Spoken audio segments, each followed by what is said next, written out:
of videos which seem like an assembly line of stuff that happens during the days to build a standard burger. And I don't know about you, but I want more from these videos. I want to be a part of the story. I want to be like an adventurer who's living a daily diary. I don't want just the fact. I want the feeling. Will I be able to convey the feeling in this video? You will tell me. Welcome, I am Rapolo94, and today I am going to combine the 100 days system of videos with Digimon World 1, one of my favorite games from my childhood. So, make yourself comfy, take some chips, let me know if you want more of this, and enjoy the 100 days in Digimon World.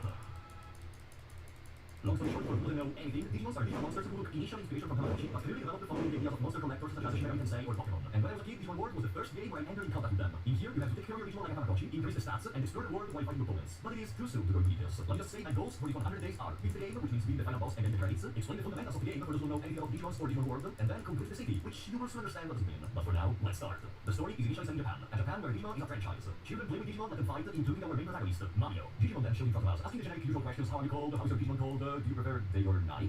Yeah, these questions decide which Digimon you get at the start. Fun fact, if you know you say no to, do you have Digimon, you will ask if you have any friends. That's a good one, game, that's a very good one.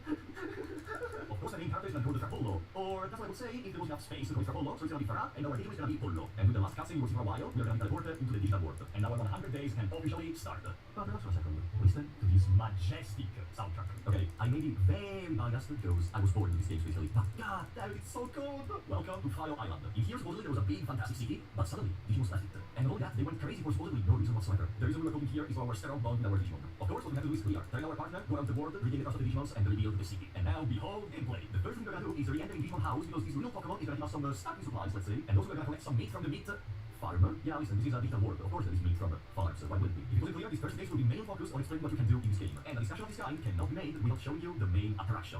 Welcome to the gym. This is where your life source will be drained from your body as you play the game. Here, you will spend a lot of time. As you expected, you have to become stronger to these opponents. And here, you have different facilities to train your Digimon, attack, defense, speed, etc. Each facility trains one main stat and one side stat for a little extra boost. Oh, and you discuss both on our partner. Not only you have to train your partner, you also have to satisfy their needs. Food, give them food. Poop, let them... Can I say that there was a particular charm in the games of the early 2000s which almost never gets replicated today? Oh, and this is the city. Yeah, a ball with a spike. I know it's completely empty for now, but remember it, because this is also simultaneously the best place of the game. But enough talking, let's go to the forest to find our first boss of the game, Evil Agumon. And again, instead to stop real quick, open your ears.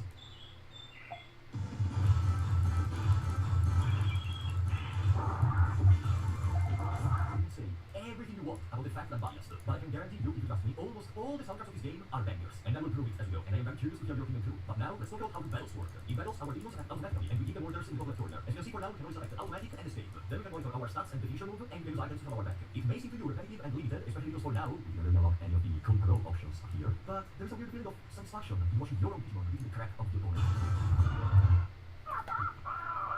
While I was talking with the Figure Agumon and the Figure Race to the city where humans are in storage, and Digimon and plans to complete the city. All these Digimons who can join us have to enter the city for our goal to be completed. And with that battle done, the rest of the world is open to us. Did you notice? We did not get any indications about where to go, what to do, who to talk to. They just said, return Digimons. That's it. This made me burst as a child. I know we are still on day 1, no worries, but I'm going to stop. But anyways, this made me burst as a child. I was already feeling the power of the free will, being able to shape my own experience to make it memorable and original, always different from the one of anyone else. And you know what I want to do? I want to scold my Digimon. And then praise them. And then stone. And keep doing that.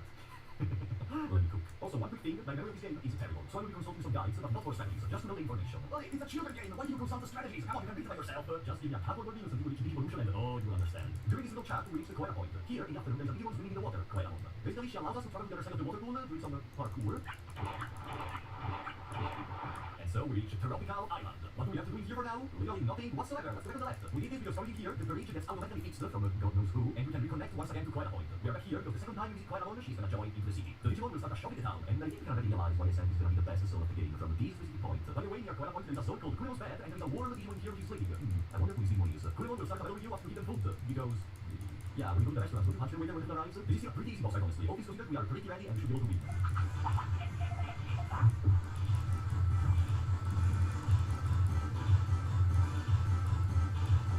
What? It's the first time in my life that I lose against Kunemon. Whatever, when you lose a medal, you lose one heart, and then you lose some money and some items. But it's not a big deal, because if we keep scolding our little Digimon, you're gonna see a little surprise.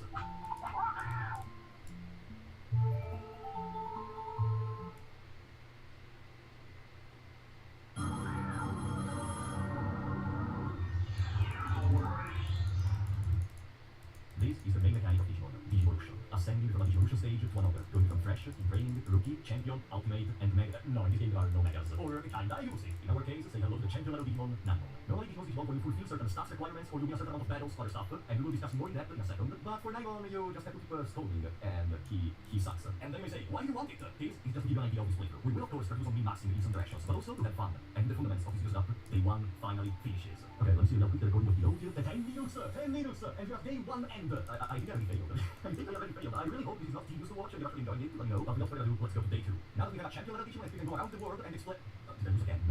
Oh, that's my last heart. What happens when I lose all the hearts? Yeah, Nanon sucks. Maybe we should focus on training a little. Start training while being careful to not miss any single bubble of care. We do not want to commit what's called carry stake, because carry stakes influence the way your Digimon loves you and the evolutions. So, why does Nanon suck? Because he's a filth Digimon, and the filth Digimon starting move, horizontal kick, is the worst move in the game. Slow, very short range, very low damage, literally nothing is about it. It will be a single battle, horizontal kick, you are genius. That's why I started some items I had for emergency, because it's an emergency, and we buy HP and MP restoring items. We need a lot of those if we want to win a single battle using the almighty horizontal kick, baby. But relax for a second. Listen to the music.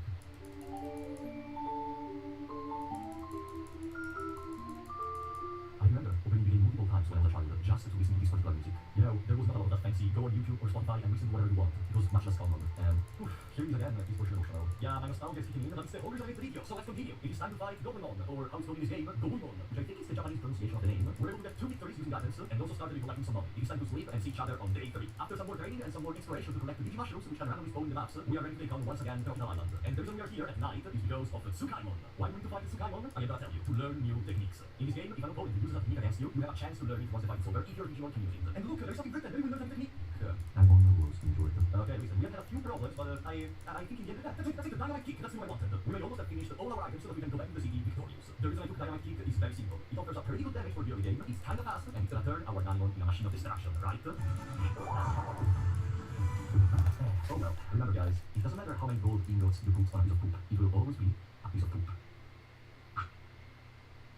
Do you feel it? It was all our fault, guys. We are the ones who made mistakes. He trusted us. He followed our orders. He followed us across the world. And how we been?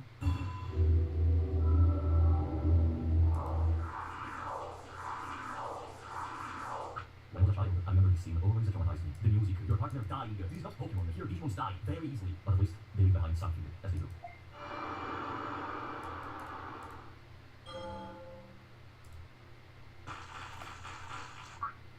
And so, the cycle begins again. Hello, Bottom. Another partner and another chance to raise them better than the previous time. Say hello to Dayfall. I can promise you I will not make the same mistakes. At least some mistakes. Also, Bottom became a Pokemon. It requires like literally 3 hours, which is 30 training sessions, and that's it for day 4. Yeah, it's already day 5 because we spent the whole day 4 just training. This is the thing that makes bored some new players coming in. Sometimes you will just have to spend some time in this train grinding. And for how paradoxical it is, this is the sole reason I played as a kid. Seeing the stats slowly going up and our Digimon potential showing is something cooler. I mean, I'm not a fantasy lover. We all love numbers going up. So yeah, there's gonna be days where nothing happens and days where we're in there for hours. In fact, it's been already 10 minutes and we're only at day 5. And guess what? Training and we go to day 6. To break the monotony, it's time to explore a little bit of the world. And during this day, I did not take the meat from the farm. Why? Because we're gonna get a little upgrade very soon. In fact, if you travel all the way down in the Native Forest, you're gonna reach a zone full of beautiful pink flowers. But one of these is peculiar, and it's time for the boss fight against Palmon. Palmon, similar to Kunemon, is supposed to be one of the first bosses to fight. And I have to say, despite being easy and thoroughly beatable by the starting Palmon, she has some pretty good moves. There is a water attack which deals decent damage, and there is a poison attack which hits the whole screen, potentially giving you poison. And if you get poisoned, you're gonna be losing your HP every once in a while. What I'm saying is, despite it being easy, never lower your guard. By winning, we get a brain chip. Chips are the standard reward of the majority of the bosses, and what they do is increasing the relative stat. Brain chip increases brain, HP increases HP, and so on. But more importantly, we get Palmon in the city. As far as stuff to do in here, for now there is really not much else, so you guys go around, and there is a terrain with a door, and oh boy, this is gonna be important very later. But here I have a brain wave. Brain chip is useful, of course. Increasing stats is very useful in this game, but it also sells for a lot of money, and at the start of the game in particular, I think you should prioritize more money rather than stats. That's why we're gonna use it into the Koemo shop to get more valuable resources for this point of the game. And in the end, it's time to go into the meat farm, which has been upgraded. Palmon converts meat into giant meat. We're gonna get 3 giant meats every day from now. Basically, the difference is the bigger meat is, the more quickly it satiates your Digimon. Oh, there is a door there, beyond the waterfall. Foreshadowing. I decided to take the rest of the day to do some battles and to fulfill more Digivolution requirements. Wait, what did I say? Digivolution requirements? I think it's the case to use day 6 to do more in-depth about how does Digivolution work. Apart from the special Digivolutions like the one of Nanon, there are a lot of different requirements for each Digimon you want to evolve into. Stats, carry stakes, weight, and bonus. Of these 4 requirements, you can either complete the stats, carry stakes, and weight, or you can complete the 2 of those plus a bonus requirement. Bonus requirements depend on the specific Digimon. Win 10 battles, have 30 different techniques, have 100 happiest on your Digimon, be Biyomon. Overall, you will complete the 3 out of 4. And also, if you fulfill two different Digimon missions at the same time, there is a priority system which considers how big your stats are for one Digimon compared to the other Digimon. An example, if you have 0 carry states and your Digimon is between 25 and 35 weight, you fulfill two conditions for both Greymon and Sentarumon. Then, Greymon requires 100 stats in offense, defense, speed, and intelligence. Sentarumon requires only 100 intelligence. What the stat is, if intelligence is the highest stat of your Digimon, you will always turn to Sentarumon instead of Greymon, because the game is prioritizing the one stat which you are the most developed into. I know it may seem kind of confusing, and honestly, when just speaking about it, it's even more confusing, but the real question is, now, how are you supposed to realize these requirements in the game? Oh, well, I'm glad you asked, because there is no way whatsoever. Not a single NPC says anything remotely similar to the parameters required, the carry states, anything. They don't even tell you what is a carry stake. And if you think you can just go to the trial and error to understand these parameters, that's even worse. Do you realize having the 30 different conditions fulfilled at once, without not even knowing you have to fulfill the 30 conditions at once, or what these conditions are, or what the values should be, is impossible. Even forums to these days have misconceptions and misunderstandings on a lot of things regarding Digivolution. That's why I say the Digivolution. The Digivolution is maybe the best aspect of this game that I felt when I was a child. Yeah, that's right. Thinking about it today, of course I started ranting because I despise this. But as a child, it was almost like a surprise. Like, man, I wonder what will my Agumon turn into this time. Maybe it's gonna be Doraemon or Tyrannomon or that stupid piece of crap. We are gonna talk about this idiot later, okay? And so we kept training until Agumon was tired. You know, I think it's time for a little revenge. Don't worry on that stupid Kumamon. Feed the bastard and prepare for the final battle. And here, oh, did you see any command? That's because when fighting we reach to 100 brain, which increases the level control we have on our Digimon. Now we can tell them to focus on attacking your opponent, which is gonna speed up the time between attack and another attack. And this time, it went incredibly better than last time. Without considering that last time we definitely were very unlucky, I can already feel a great improvement. Also thanks to our inventory management. With the rage we sold, now we have more items to protect our Digimon in case of critical conditions. What I'm trying to say is, there is no chance that Kumamon takes another win. This is for Naimon. Idiot.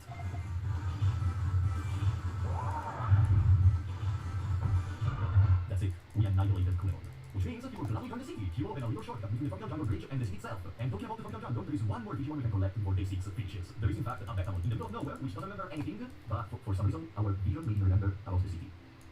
But anyways, welcome to day 7. Betamon expands the Koala shop. Finally, we can buy Autopilot, which teleports you always all the way back here. That's right, no more endless walking, and trust me, considering that in this game time is very valuable because every single second that passes your Digimon becomes older, this item is a god bless. It is time to finally take on the Tunnel Drill. Apparently the heat in the air is increasing more and more with time, and this causes the Pokemon to go crazy. So crazy that he decides to fight us. What? Does the heat work that way? Alright, buddy, he is the first champion level Digimon we fight in this run. Facing him with a simple Agumon is very risky without items. But overall, if you are fast enough and able to finish the fight before he uses his final move, you may get most 1 or 2 recovery items. Needless to say, our preparation with the Koala and Betamon shop is perfect.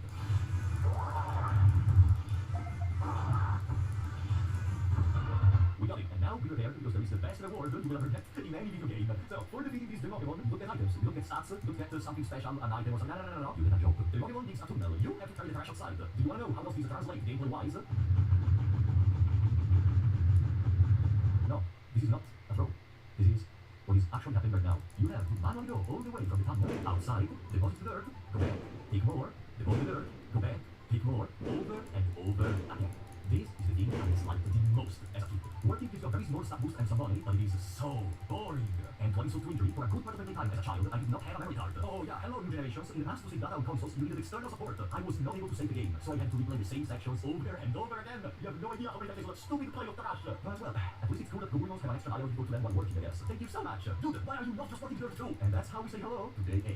Nothing too special happened here. We kept training, we kept battling, and finished transporting dirt because to add another insult to injury, when your hero is tired, the Pokemon prevents you from carrying dirt. So you need more days to finish this stupid mini game. No, mini games are not worth. It's a stupid waste of time. But despite all the bad stuff that happens to us, sometimes there is some light in the dark moments.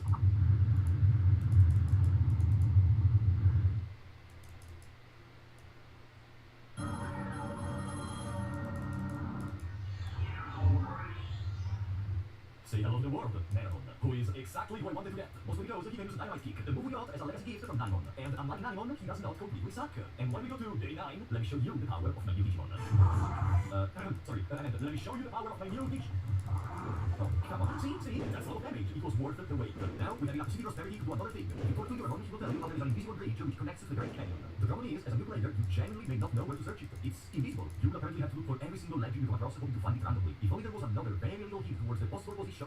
Okay, call me stupid, but I think I know where the bridge is. The only question I still have is, why there is an invisible bridge? Is this some kind of digital reference to something I don't know about? But anyways, welcome to the the Great Canyon. Almost all the enemies here are more strong than our Dragon. But it doesn't matter, we are here for 2 specific reasons. First of all, entering to this shop right here, it's a Monokoro shop. He romance because not many people pass by to buy some stuff. What can we do for him? Of course we can do his job. What's the problem with this game and getting infinite jobs? Now we are a shopkeeper and we have to make at least 30,000 bits to win the minigame. Let me explain how this works. We're gonna sell 3 different products: medicines, meat, and portable potty. Every time you sell an item, you can choose to sell it at a regular price, at a higher price, or at a lower price. If the price is too high, the customers may not accept your offer, or you can just leave. There are 4 different customers: Gurimon, Gotsumon, Widmon, and Mutomon. Apparently, I have no confirmation of these. Some of them are more inclined to leave the offer if they do not like it. And another thing I am not sure about, apparently the type of your Digimon, vaccine, virus, or data influences which item will be requested more during your shift. And despite all this theory, we still fail and reach day 10 because this minigame spends spends a lot of time. I think we can try again, and we fail again. Whatever, we're gonna be back to the Great Canyon later. There is another boss I want to test my stats on for proceeding. Oh, by the way, day 11. Back into the tunnel drill, the Romulan finally finished to heat the tunnel, and we found the source of the heat. There is a lava lake on the rest of the tunnel. And once again, I know I am very biased in this game, but look at how beautiful the lava rendered is. It's something that maybe as a child you didn't notice that much, but there is something special in these backgrounds. Our enjoyment is interrupted by Meron, the one and only. I mean, we have a Meron too, but whatever. Evil Meron decided the world is a mess and wants to destroy everything. Now, I know it may seem stupid, but think about it for a second. Do you imagine what would have happened if we did not carry dirt outside? Meron would have had enough time to destroy the world. The world was saved by carrying dirt. Okay, I'm ruining the moment, sorry. Let's go to the Meron battle. Needless to say, the opponent Meron is slightly stronger than our Meron. After all, we have champion for a couple of days at most, and most of the time was spent doing the one game. And the reason we are fighting him may be very clear to some of you. Since it's the same Digimon, we are sure we can use all the techniques that he used. So if we are lucky, we're gonna have some new techniques in this battle. And indeed, we did. Magma Bomb is now ours. Also, by winning this battle, something else happens. You will see. Meron suddenly doesn't want to destroy the world anymore, and he's gonna open a restaurant, apparently. Pretty good commercial, I guess. Where did all the lava go? Does it evaporate?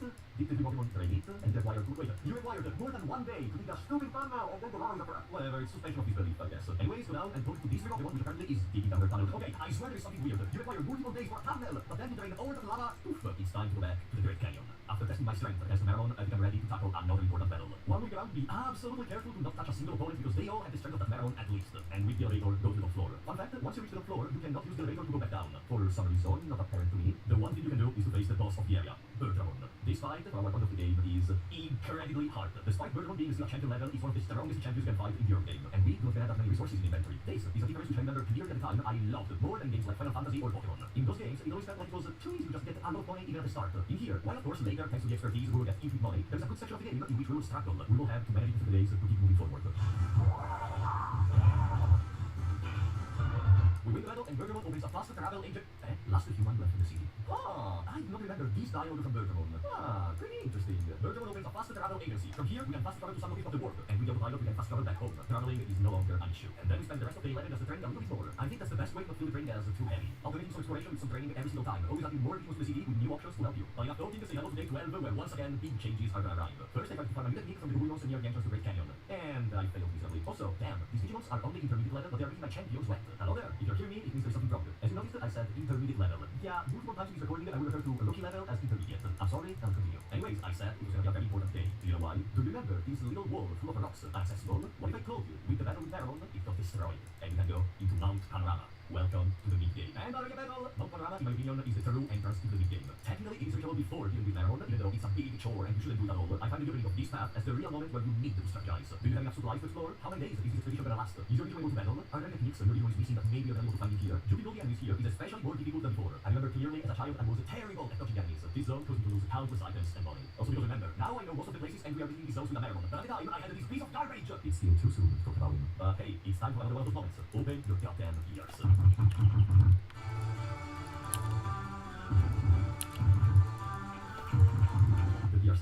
Open space, freedom, multiple ends, zones to explore, visual sweater with it almost gives me the feeling of when I discovered this place for the first time as a child. Oh, and also, here, champion level Digimons are the norm. Remember, some minutes ago, where mainly bosses were champion level? Well, screw that, but now when you turn around, you risk of facing the champion level Digimons everywhere. But that's not why we're here. We are here for Digimon, which thinks we are the famous Digimon kidnapper. Wow, that sounds so bad. And to play the game, which I never really understood, you have to position yourself somewhere and ask your Digimon to chase Digimon, and then block Digimon from both sides. But like, I don't understand how I'm supposed to understand where to go, where to place yourself, whatever. It's very easy regardless. We have to pressure Digimon enter the city. And then there is Patamon. Patamon wants to battle, and it's an intermediate one of Digimon, so theoretically we're an advantage here. The battle is very easy, right? In fact, we just won. Patamon wants to fight again. I love this. One of my favorite recruitment as a child. The concept of a boss is so pissed off that they refight you instantly refilling their HP, and the beat can make even a normal boss fight something special. And you can say it, no, there is a third battle after you win the second time. But in any case, after all those, Patamon joins the city. And then there is Electron. Yeah, there is Electron. And then there is Electron. The recruitment for this Digimon is to touch him 30 times, so keep the outstanding to you and then he joins. Okay. Once it's night time, oh, and it's past midnight, so welcome to day 13. Welcome also to Trash Mountain. We enter in this place at night because the enemies which appear in this moment are easier to dodge. There are only two reasons for which we are here. Sorry? The poop are moving them. Yeah, that's the pinnacle of my humor, by the way. Jokes about poop. How did I forget all these incredible dialogues when I was a child? This is the greatest game in the world. We are here for the old fishing rod, which is a key item, and probably we will not use it, but why not take it? Also, there is a giant Minecraft poop. Yeah, basically, around the world, there are some other training grounds, which theoretically give you a boost in stats if you train there. No worries. Once you mention specifically how those training work, you will realize that these are obsolete. Whoops. Okay. we may have lost, but still, look at our city. There is a fountain, a giant shop full of stuff, and the toilet our potty, by the way. Now, even the poop problem is easier to solve. Oh, and there is a Sugamon here. I think Sugamon does not even increase the level of the city, and it's just there to smell the toilet, I think. And now, 5 Digimons, and say hello to day 14, where we 5 Digimons, and you may be wondering, why are we fighting over and over again exactly? Be prepared, because on day 15, there is something special. First of all, we can collect the rain plant near Timon. This plant appears every 15th of a year, and it restores 1000 MP plus other uses. If you go to Tropical Jungle, you will notice here there is a little plant, and... Wait, what is the plant? Let's go to Timon, and then go to Tropical Jungle, where there is a plant that becomes an Itemon. With the rain plant, Vegemon joins the city, increasing once again the production of meat. Now we get the 30 giant meat, we get the 3 sirloins. Things are going surprisingly well, am I right? And you know me, when everything goes like a breeze, I don't like it. So, we're gonna have a final boss battle for our Vegemon. By exhausting the dialogues with Digimon, you will notice we are above 15 prosperity. What does this mean? Doraemon is the strongest champion boss of the game, I think at least. His amount of HP and moves is a diabolic combination. Also, apparently he fights with an asteroid sign, but I have no idea to this day. I have no idea what the developers were referring to. There is no straight sign whatsoever, but I guess he is really determined to get it, so much that our Doraemon loses. Okay, maybe not so much. Let's go back to the tunnel because the Digimon finished the tunnel and joins the city. This tunnel is just a little shortcut to Mount Panorama, but considering we have Bergeron, I think we will never use this one. And on day 16, before saying goodbye to our Doraemon, because very soon we're gonna depart our ways, we're gonna keep exploring a little longer. After the Pure Savannah, there is the Gecko Swamp. It's not a place fundamental right now. In fact, we can skip it and go all the way to the Misty Trees. The reason here is very simple. There is a Gammon recruitable in the corner of this room. A battle which is honestly pretty easy and pretty forgiving for those we are in, and Gammon joins the Digimon in their treasure hunter shop, where you can basically spend money to send them on an expedition and get some rare items in return. And then it happened. The result of all the training, of all the battles, and of all the defeats. Meramon is Digivolving.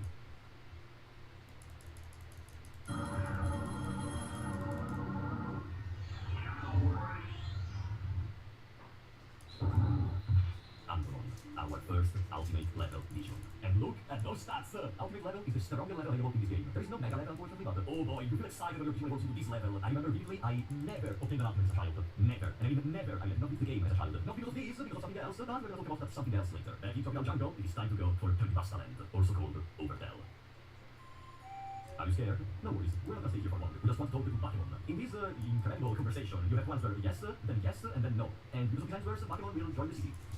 Day 17, I decided to dedicate a little part of the lifespan remaining of Andromon to try to farm a technique from Soulmon, but with no results. Since we're already in the jungle though, it is time to go for the Amida Forest. In this zone, a sniper is constantly aiming at you. If you do incorrect movements, he's gonna shoot you. The way to solve this zone is apparently a reference to the method of Amida Fujin. From what I understood, the way this method works is every time you go in a straight line, change direction as soon as you can. Every single time possible. And if you do that, you will reach the correct result. Solving this puzzle makes us in Andromon come to the city and open a little clinic. Before proceeding forward, I attempt once again Monochrome mini-game. We finally win, and Monochrome joins the shop in the city. On day 18, let's go over to the forest into the ancient Dino region. Fortunately, we are firmly greeted by Tyrannomon, which attempts to murder us. After winning, he explains us there is a weird meteorite discussing problem in the Dino region, and we unlock 2 zones, one where time goes slower and one where time goes faster. I think their idea was to help you in case you need more time for your Digimon, or in case you want to get really to make time go faster. But unfortunately, we will never use it, as the same can be accomplished much more easily, for example, by training, and the saving time in the middle of nowhere where you can do nothing is not really useful, but I like a lot the current design, with the zone where time goes slower, which appears more primordial, full of dinosaur-ish Digimons, and the faster zone is spoiled, full of skeleton, decomposition, destruction, and home of our target, Meteormon. Meteormon is supposed to be the first ultimate level Digimon we fight in the game, but honestly, he doesn't feel like that. He seems more like a glorified champion Digimon to me, and I am pretty sure it was made weaker because it's the earliest ultimate you can fight. Oh wait, there is even that build. After defeating Meteormon, Tyrannomon gets scolded by Master Tyrannomon and comes to the city, and at last, where Meteormon was defeated, there is... Nanimon?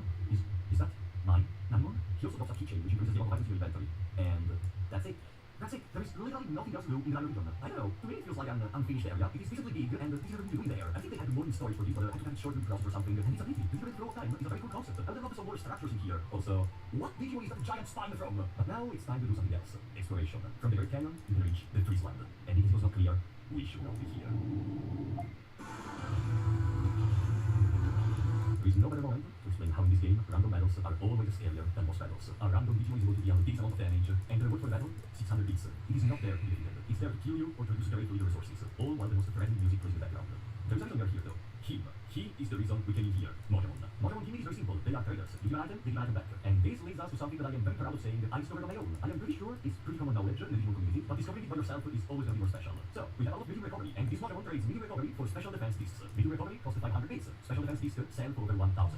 Do you understand what's happening? Buy medium recovery, travel to Friesland, trade, and sell them for profit. Again, explaining at the time, the right many follows to consult regardless. So, everything that you discovered was either your discovery or your friends at school. But I was the only kid who liked Digimon at elementary school, and middle school, and high school. No, actually, I was the only kid who liked video games at high school, except for, Clash of Young Normies. Anyways, by day 18, we have potentially infinite money, and we can say hello to day 19. Now, can we convert this seemingly endless supply of money into something else? Techniques, for example? I mean, technically, yeah, we can buy the restoration items, so whenever we fight enemies, we can constantly restore our stats to fight more enemies. But since I'm unlucky, let's go for something else, shall we? Yuramon now says that there are some bandits in the Great Canyon, and you go in there...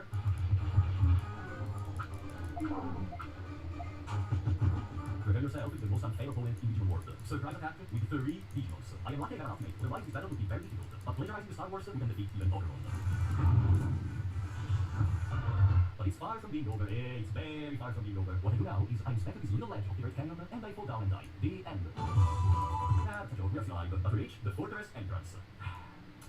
The fortress entrance. This bastard of a zone. This I finally ran, ready? Maybe you know, but the PAL version of the game had a bug. You would have never been able to enter here, as this Agumon would never talk to you, and this fortress is fundamental towards unlocking multiple quests. It doesn't matter that I never got an ultimate. It doesn't matter that I did not know anything about the game. I was never able to beat it for this reason. I will never forgive the Japanese. In our current adventure though, say hello to Wonder Fortress. There is one interesting detail, at least interesting to me, in this zone. The Digimons you can find here have AoE attacks, so they're gonna attack each other as they attack you. And I find it appropriate. You know, they are bandits. They probably don't care about each other and care only about their boss, or maybe not even about him. They just care about getting money. So if they have to harm each other to kill me, they're gonna do that. Also, yeah, let's sleep in the middle of a bandit hideout, because it's still a good game in the end. Day 20. Be prepared for another battle against the Ordermon, and no worries, it's not gonna be the last one. At least, refining game allows me to use my lightsaber once again. If you try to follow Ordermon, you will hear someone screaming for help. Apparently, the elevator we took moved the whole cliff. Wow, Ordermon really spent some time for that fortress. What you have to do is take the elevator to go down, go all the way around Great Canyon, reach Friesland, and go in the middle left. In this way, we send Shalmon, and they join the city. Alright, the city. It's been a while since we visited it. Wanna see how it's cooked now? Since Paramon now has a little clinic with rest and heal sickness, Shalmon has the bullet board for new quests. And Morocco added a little card machine into the shop, which is the reason for which we're gonna start to make some money now. This card machine is very simple. You put in 100 bits, you get a random card. You put another 100, you get another card. Welcome to Carpal Tunnel, the game. Not necessarily old cards, we just care to get the amount of ultimate level Digimons. And even Digimons like Phoenixmon, which are mega, but for some reason this game they are ultimate. Don't ask me, come on. After getting a couple of cards, we go back to Friesland, following the order road to reconnect to the Mystic Race. The map is all connected in multiple different ways. Vertical map. I love this interconnection. It's just like Dark Souls. On the road we fight Crocodilion, which apparently turns Digimons into stone. And it's something goes, that's just a glance over, and then never go down again. And Crocodilion just joins the city, and nothing else happens. Those Digimons are gonna stay stone. Anyways, going backwards, we are back in Mecha Swamp. Why? Because of this piece of trash, which apparently is a Twitter user and starts with his most powerful move, trash talking. Also, somewhere in here, we went into day 21, but I don't remember exactly where, so I'm gonna say it right now. Day 21. GTR style is the beach post voice and Jackamon, and they bring us to our main goal, Shogun Jackamon. He thanks us for beating the crap out of the card ball, and then unlocks a blocked path in the mysteries. But that's not why we're here. We are here because he loves card games. And by selling the cards to him, we get many points. With the 300 many points, we can get the amazing road. Everything is coming together. Shadow Bullet Board talks about an entity which lives in the Dragon Eye Lake. In fact, there, if you look very closely, you may see a giant shape moving underwater. Do you think Bergon was difficult? Do you think, Greymon was difficult? Do you think Megalon was difficult? Nah, this is the hardest boss of the game. The fishing minigame. I cannot explain how does this minigame work, because honestly, I do it randomly. Like, if the bar fills, then the rod gets broken. If it goes to 0, the fish escapes. You have to kinda try to lure the fish towards you while avoiding the bar from going either to the full or to 0. And trust me, watching it seems easier, but this whole section took around 2 minutes. God freaking damn it. After this minigame, we will friends with Cinnamon Senpai, and we can go to Beetleland. Welcome to the land of insects. The amount of stuff we can do in here is actually very low. Yeah, there is a screen with some random battles. There is a screen with a tournament entry where we play with the insect Digimons, so you cannot play early. But Kumagamon joins the city, and he's a very important unlock. Then there is Kabuterimon, who, oh wait, I think I forgot something. Beat the crap out of Greymon, and then come back to Kabuterimon, which is gonna join the city as well. What do Kumagamon and Kabuterimon do? It's complex. You just need to know for now that they increase the stats gain when training. And unfortunately, this is the moment in which, while training the brain of Polo, it happened.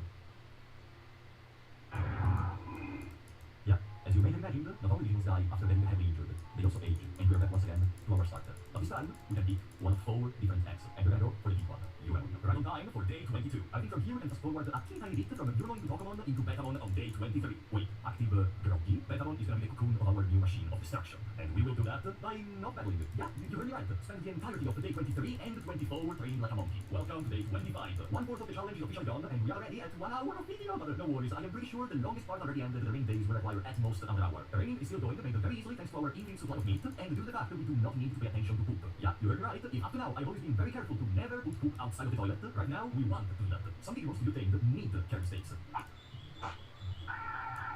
You need to treat badly your friend to make it become stronger. It's funny how these animals are completely different playstyle. Look, we are literally working in our own poop. Just be careful not to do too many mistakes, okay? Once you start being greedy, you risk becoming evil. And on day 26, our work was well repaid. Cinnamon. What are we gonna do with Cinnamon? Oh, it's very simple. Start scolding him. I swear there is a reason, okay? Also, feed him multiple portable bodies and scold him whenever he refuses. I swear there is a reason, okay? You just have to repeat this for a very long time, okay? On day 27, day 28, and day 29. Now, our discipline is at maximum, our happiness is at maximum, and we want to sleep. Are you ready to cook? By sleeping in this condition, there may be something special to happen for us.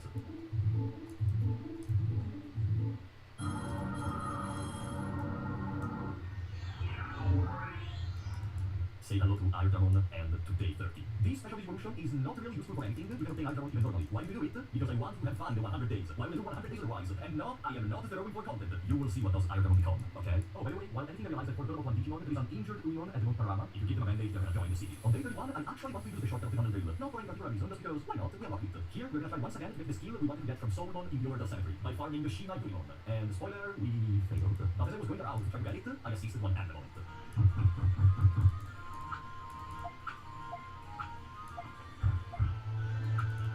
That is Leon, the hero of the Gear Savannah, and a piece of crap who does not want to go to the city right now. But I honestly cannot complain. That is a very cool cutscene, and I love that in this game Leon has a similar function to what he did in Digital Adventure 1. And finally, at the middle of day 32, Metal Spark is finally ours. This is OP!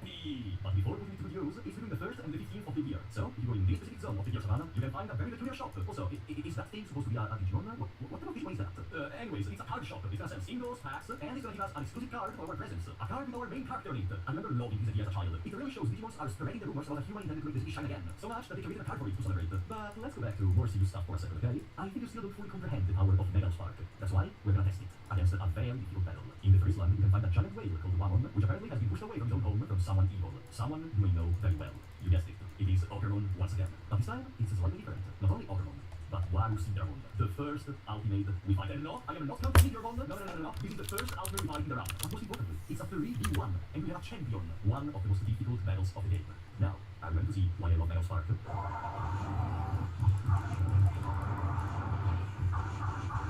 Metal Spark is my favorite move of the game. It's really fast, its interaction window is very little, and damage is godly. Do you remember something ago when we were using an ultimate against the champions, and sometimes we were barely winning? This is one of my favorite battles. Without a good Digimon, it absolutely turns into an item spam, desperately trying to stay alive. But with some decent setups, you can triumph even against one of the most unfair opponents of the game. Ogermon is on the ground once again, for the 3rd time. And at this point, he seems to finally learn his lesson, and he's gonna join us into the city. Pranked! Yeah, Ogermon only pretends to join the distorted sound of joining the city. But if anything, we get Wamon. Okay, it's day 33. We won in the canyon. We won in the fortress. We won in the cave. This story has been continuing way too long. The real tunnel now requires money in order to go through it. And guess who is the culprit once again? Let's defeat Ogermon, who's now in the cave apparently. His new gang is way worse than the one he had previously. He's just the shadow of his old self. And he knows it too. He is tired. He said he started becoming a bandit because he was sure the city was destroyed. There was no possibility. There was no hope. But in the end, we were looking in another perspective. He was just a misguided good guy when being a misguided good guy was still not incredibly amused. But yeah, I gotta say, all things considered, this is one of my favorite quest lines of the game. Not only because as a child it was one of the things which I had never been able to do, but also because it shows one side of the digital world which I hope they will show more. The idea of Digimons being hostile, not for some artificial reason because they are manipulated or something, no, but because they are just like that. Ogermon robbed Digimons, stole their houses, imposed the taxes. The government is the real opponent, but also has a chance of redemption and takes it. I really like the ending given to the, hey, wait a second. Hey, let me get PHP cheap. Hey, what? This bastard doesn't allow me to get PHP cheap. Okay, forget everything I said, okay? I hate this questline, worst questline of the game. So, what is our prize for having done all of these? A Digivolution, of course.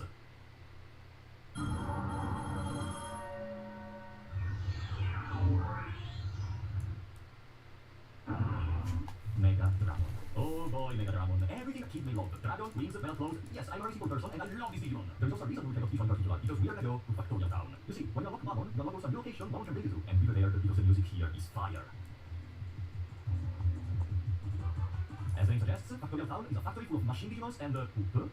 Let me spend a second to talk about the thematical enemies for most zones, okay? As you go through the world, the enemies will change depending from where you are, and they mostly fit the zone you're placed into. You zone, for example, in the Dino region, but going further, the tropical jungle has monkey-shaped Digimons and also giant insects. Here, Savannah is full of horse Digimons which can run around wildly. Friesland has a Yetis, a penguin, you see my point, okay? And then poop in a factory, I don't understand the connection. Is it because there is a sewer? Yeah, there is a sewer nearby where a neuron is feeling sick because supposedly the machines are malfunctioning and so there are some weird gas in the air. Yeah, what if all these poop Digimons around live down there, but then when problems started happening, they exited and this neuron is the only survivor. The only one who is so deeply attached to this place and she's not able to leave. Okay, no, I'm just trying to have a fiction at this point. Undermon is supposed to be a sort of manager of the factory. Tells us that the sewers have absolutely no problem because the machines cannot make mistakes. And I will note, while I was editing this specific part, my editing program crashed. So yeah, you're right, Undermon. Machines cannot ever make mistakes. You nailed it. Day 34. To proceed to the quest, we have to wait until midnight, where there's going to be the guard shift. But honestly, you know what? It's still before even day 50. I think we can take 1 or 2 days off to do some other stuff or just relax. Like, it's going perfectly. What could possibly go wrong? That's why I'm going to spend day 34, day 35, and the first part of day 36 training the brain. The reason is very simple. Every time you reach certain thresholds, your Digimon has a chance to automatically learn a new technique. But the chance isn't really that big. I arrived at the 911 brain and I only got 1 single move. Thanks, RG. Alright, it's time to enter Factorial Town. Day 37. Yes, it is day 37, and you know what that means? Midnight just passed. And be careful because we have a Mega Dragon, but the enemies in this area are still very tanky. And that doesn't mean we are not gonna fight them. You see, Mega Dragon uses mainly machine techniques, and we're in the Factorial Town. Why do you think and one of the machine for his own. These three guardians. One of them is able to use a very particular technique, which is going to be fundamental if you want to become stronger. And so I started the farm 12 hours later. Now, your screen not just break, it is, I don't know how to call it. If you try to win the battle in this moment, this happens. And that's it. You stay there, contemplating your mirror screen, and wondering why the hell you're gonna have to redo all the farming. Okay, I'm back. This time we're gonna get all range game, which is a pretty good area attack. Also considering it almost never can be stopped. And I'm gonna crush it. Jesus Christ, what is wrong with this zone? Whatever, let's keep our range game and let's keep going. Finally, we reached the source of the problem, and you will never believe it. A machine was malfunctioning! Ah, there's got a plot twist. After said they cannot malfunction. Represent you, Giron. Giron is a very strong ultimate. His move, DG Dimension, is able to deal tremendous damage to everyone, and it's gorgeous to see on screen. Without a powerful ally like Megatron, this will be a nightmare. Alright, we just had a mortal fight between two ultimates in a very limited zone. Of course now the viewers are gonna fine, right? Okay, how do you feel, Numero? Wait, Numero wants to fight?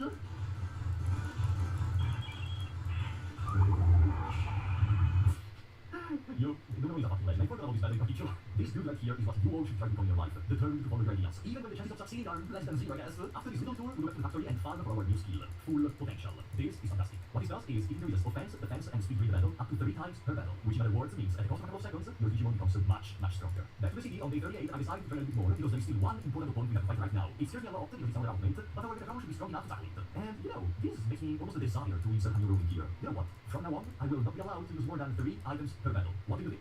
Oh no, wait, no, your ultimate, can I take back the rule? No, whatever. Like, one is ruined, but it's still pretty early in the days. Okay, from now I cannot use any more than 3 items per boss fight, okay? For day 40, I have a 10,000 idea. We will completely forget we have a partner, and conduct the worst lifestyle possible. Trust me, there is a reason for this. On day 41, say hello to our new rookie. And it's this one of the video, I think, when I realized I referred to rookie a lot of times as intermediate, but I will have probably inserted another message in J8, which made the last 5 seconds useless. Day 42, we train Electron and mistrained him. Day 43, still training. Day 44, listen, I know you think I am just really wasting time and throw, but trust me, there is a reason. Just hold on a little longer, okay? Up to day 45, when my plan finally succeeds.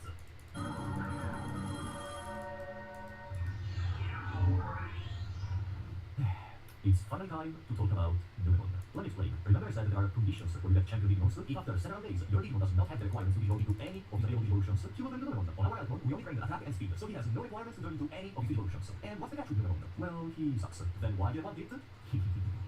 You will see soon. Also because I wanted to teach you a lesson. In the past 30 days, I was playing the part of the cool person who gets an ultimate in every cycle, but as a child, trust me, without external resources, I have never been able to obtain an ultimate. And I am sure if you play Digimon World as a child, you too, so this stupid idiot a lot. Haha, I correct you. The only reason I was talking is not making notice I was going into the mysteries. Here we're gonna meet our destiny with Cherrymon. Cherrymon? What the hell is the face? Who was the responsible for these? It doesn't seem Cherrymon. He allows us to enter into another one of my favorite locations of the game. Toy Town. Do I really need to say anything about the music? Oh, and also, this is Digimon. Who the hell is Digimon? I am not sure, but I think this thing was specifically made for this game. Like, even in the wiki page, they use the image of Digimon World. What? What you may be wondering? Why are we here, and why do we have Numemon? Because of this.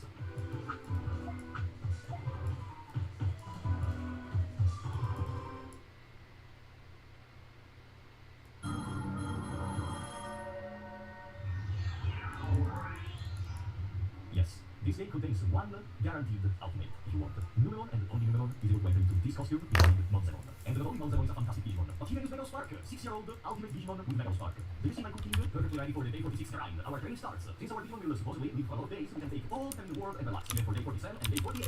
Oh no, actually, even for day 49 and 50. Oh, we're halfway there, guys. We're halfway there with our ultimate, ready to win against the Toy Town. Let's verify. Monzemon is needed for this zone. Monzemon is the only Digimon which is allowed to enter into this place. This place is a series of 3 rooms. Each room contains different Digimons and 3 mystery doors. Mystery doors can be either a continuation or...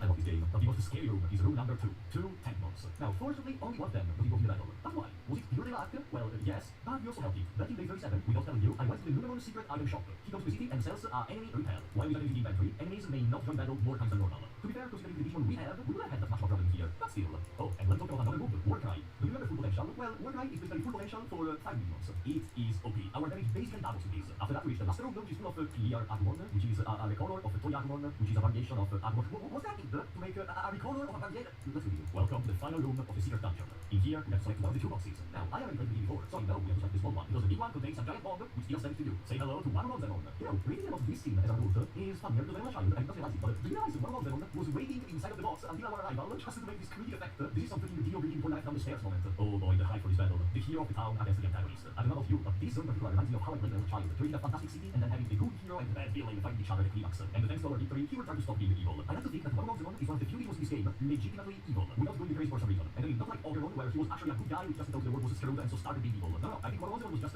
born evil. I mean, One literally means evil Bonzemon. But in ways he gives us back what he stole from the town, Hagurumon, so that we can give it back to our friend Timon. I'm ready for some storytelling. Several visions are going crazy. A ruler of the island, and then us, summoned to this world to rebuild the city. The pieces are all coming together. But not before going back to the Bonzemon room and say hello once again to our first companion, Raimon. Day 51. We are beyond half, and the final battle is finally in sight. But not before something else. You see, here, there is a very powerful Digimon, which gave me nightmares as a child.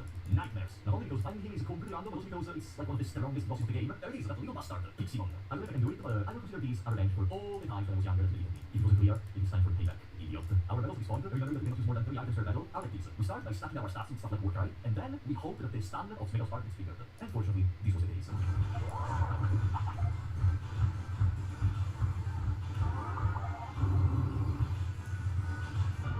Good job, Monzemon. Not only you saved the toy town, you also took down my child nightmare. I think Monzemon can rest now. I mean, with rest, I mean relax from those battles. And with relax, I mean going around and farming more techniques for new generations. We learn Megaton Bunch from Dotsumon on day 52. We beat Naimon in the Ogre Fortress, and we learn Terrenar from Dotsumon. And on day 53, we start farming from the Counter. And the reason why we more than one day for these is not clear, but I think I answer. Let me explain. Counter gets triggered sometimes when you do a physical attack on the opponent. You know, an attack when they're very close. I think the reason for which they never used it, no matter what has been, is that they was doing attacks too quickly to each other, so they didn't have time to trigger Counter, and so I wasted day 53, and we went to day 54, with Counter finally learned. After having going over a genocide of all the shit I'm doing in the universe. On day 55, I felt Monzemon was basically done. We learned all the techniques possible. Well, except for one. You see, Monzemon can learn and use Thunder Justice. The problem, currently, he can only learn it from Soulmon, but not from any Soulmon, no. Those inside of a place in the Oriental Century, where Monzemon cannot enter. We cannot enter the place with Monzemon. So I have a little trick up my sleeve, which also showcases the third and final field for Digimon. We have Naimon, we have Doraemon, and once you feel the poop bar in the start menu, we have Sukamon.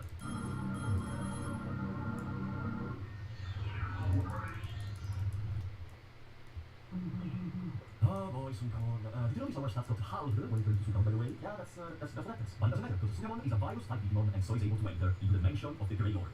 This house is almost fully locked the first time you enter. You have to solve a little puzzle of going around the zones, and you will get the mansion key, which, if I recall correctly, allows you to re-enter in here without the virus Digimons, which means it's time to use the last mechanic we will use for Sukamon. Remember, there was a zone full of Sukamon. In there, the really which I intentionally skipped when we reached it. There is King Sukamon. His only purpose in the whole game is to look for him why you have a Sukamon as a Digimon, and what he's gonna do is this.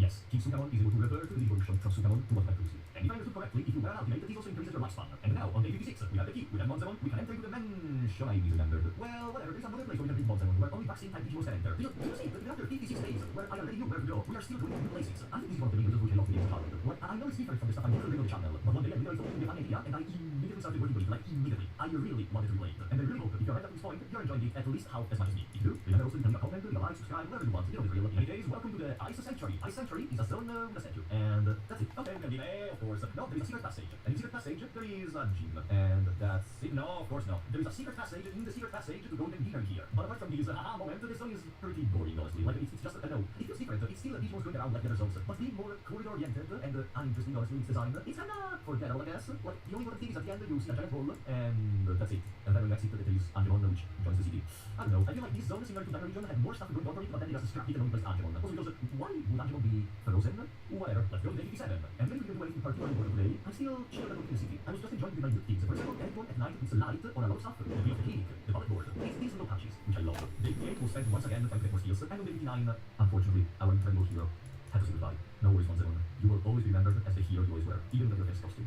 The hero is the one outside, not outside. And say hello to Gyuramon. There is one precise reason for which we pick Gyuramon, because this may be the generation where I explain more about training. Training has a level, depending from what you have and what you do. This level goes from 0 to 10, and there are various things which can increase it or decrease it. For example, the level of your Digimon. For session training is +1, Rookie is +2, Champion +3, Ultimate +4. Then, remember to Magno and Counterimon, those two increase the level by 2 on specific machines, and if you have both, it's going to get +2 overall. If you have a field Digimon, and it's one that you know that really well, it's -3. Then there's also training preferences specific of each Digimon. It increases certain machines by +1 and other machines by -1. It is something very secondary to look at, especially to study all the relative things to manipulate this level. Then there are 3 more things we still have to mention. First of all, if you have the terrain manual, it's going to be +1. And you will wonder, what is this terrain manual? Well, there is a reason our hero died, the Piximon. Piximon will appear in the shop and he's going to sell us terrain manuals. And also, did you notice, it's been a while since our time almost training, and it's still a little old, that's our last cooking. Diamond will not evolve into a Rocky if the attack is the highest stat and she has less than 10 weight. Why we want to keep Diamond in terrain level? It's very simple. After you perform 10 terrain on a machine, that machine will have permanently, forever, for all the manipulation world, a +2. As a last thing, if the sum of the level of your Digimon, terrain normal, baby upgrades, and the quality of Diamond is between 1 and 5, you're gonna get a -1. But I think we already realize with all the classes we're getting, that's never gonna be the case anymore. All of these can make us go in the best and most optimized training ever. While I was talking, it became day 61, and we subbed to a rookie tournament, because I decided,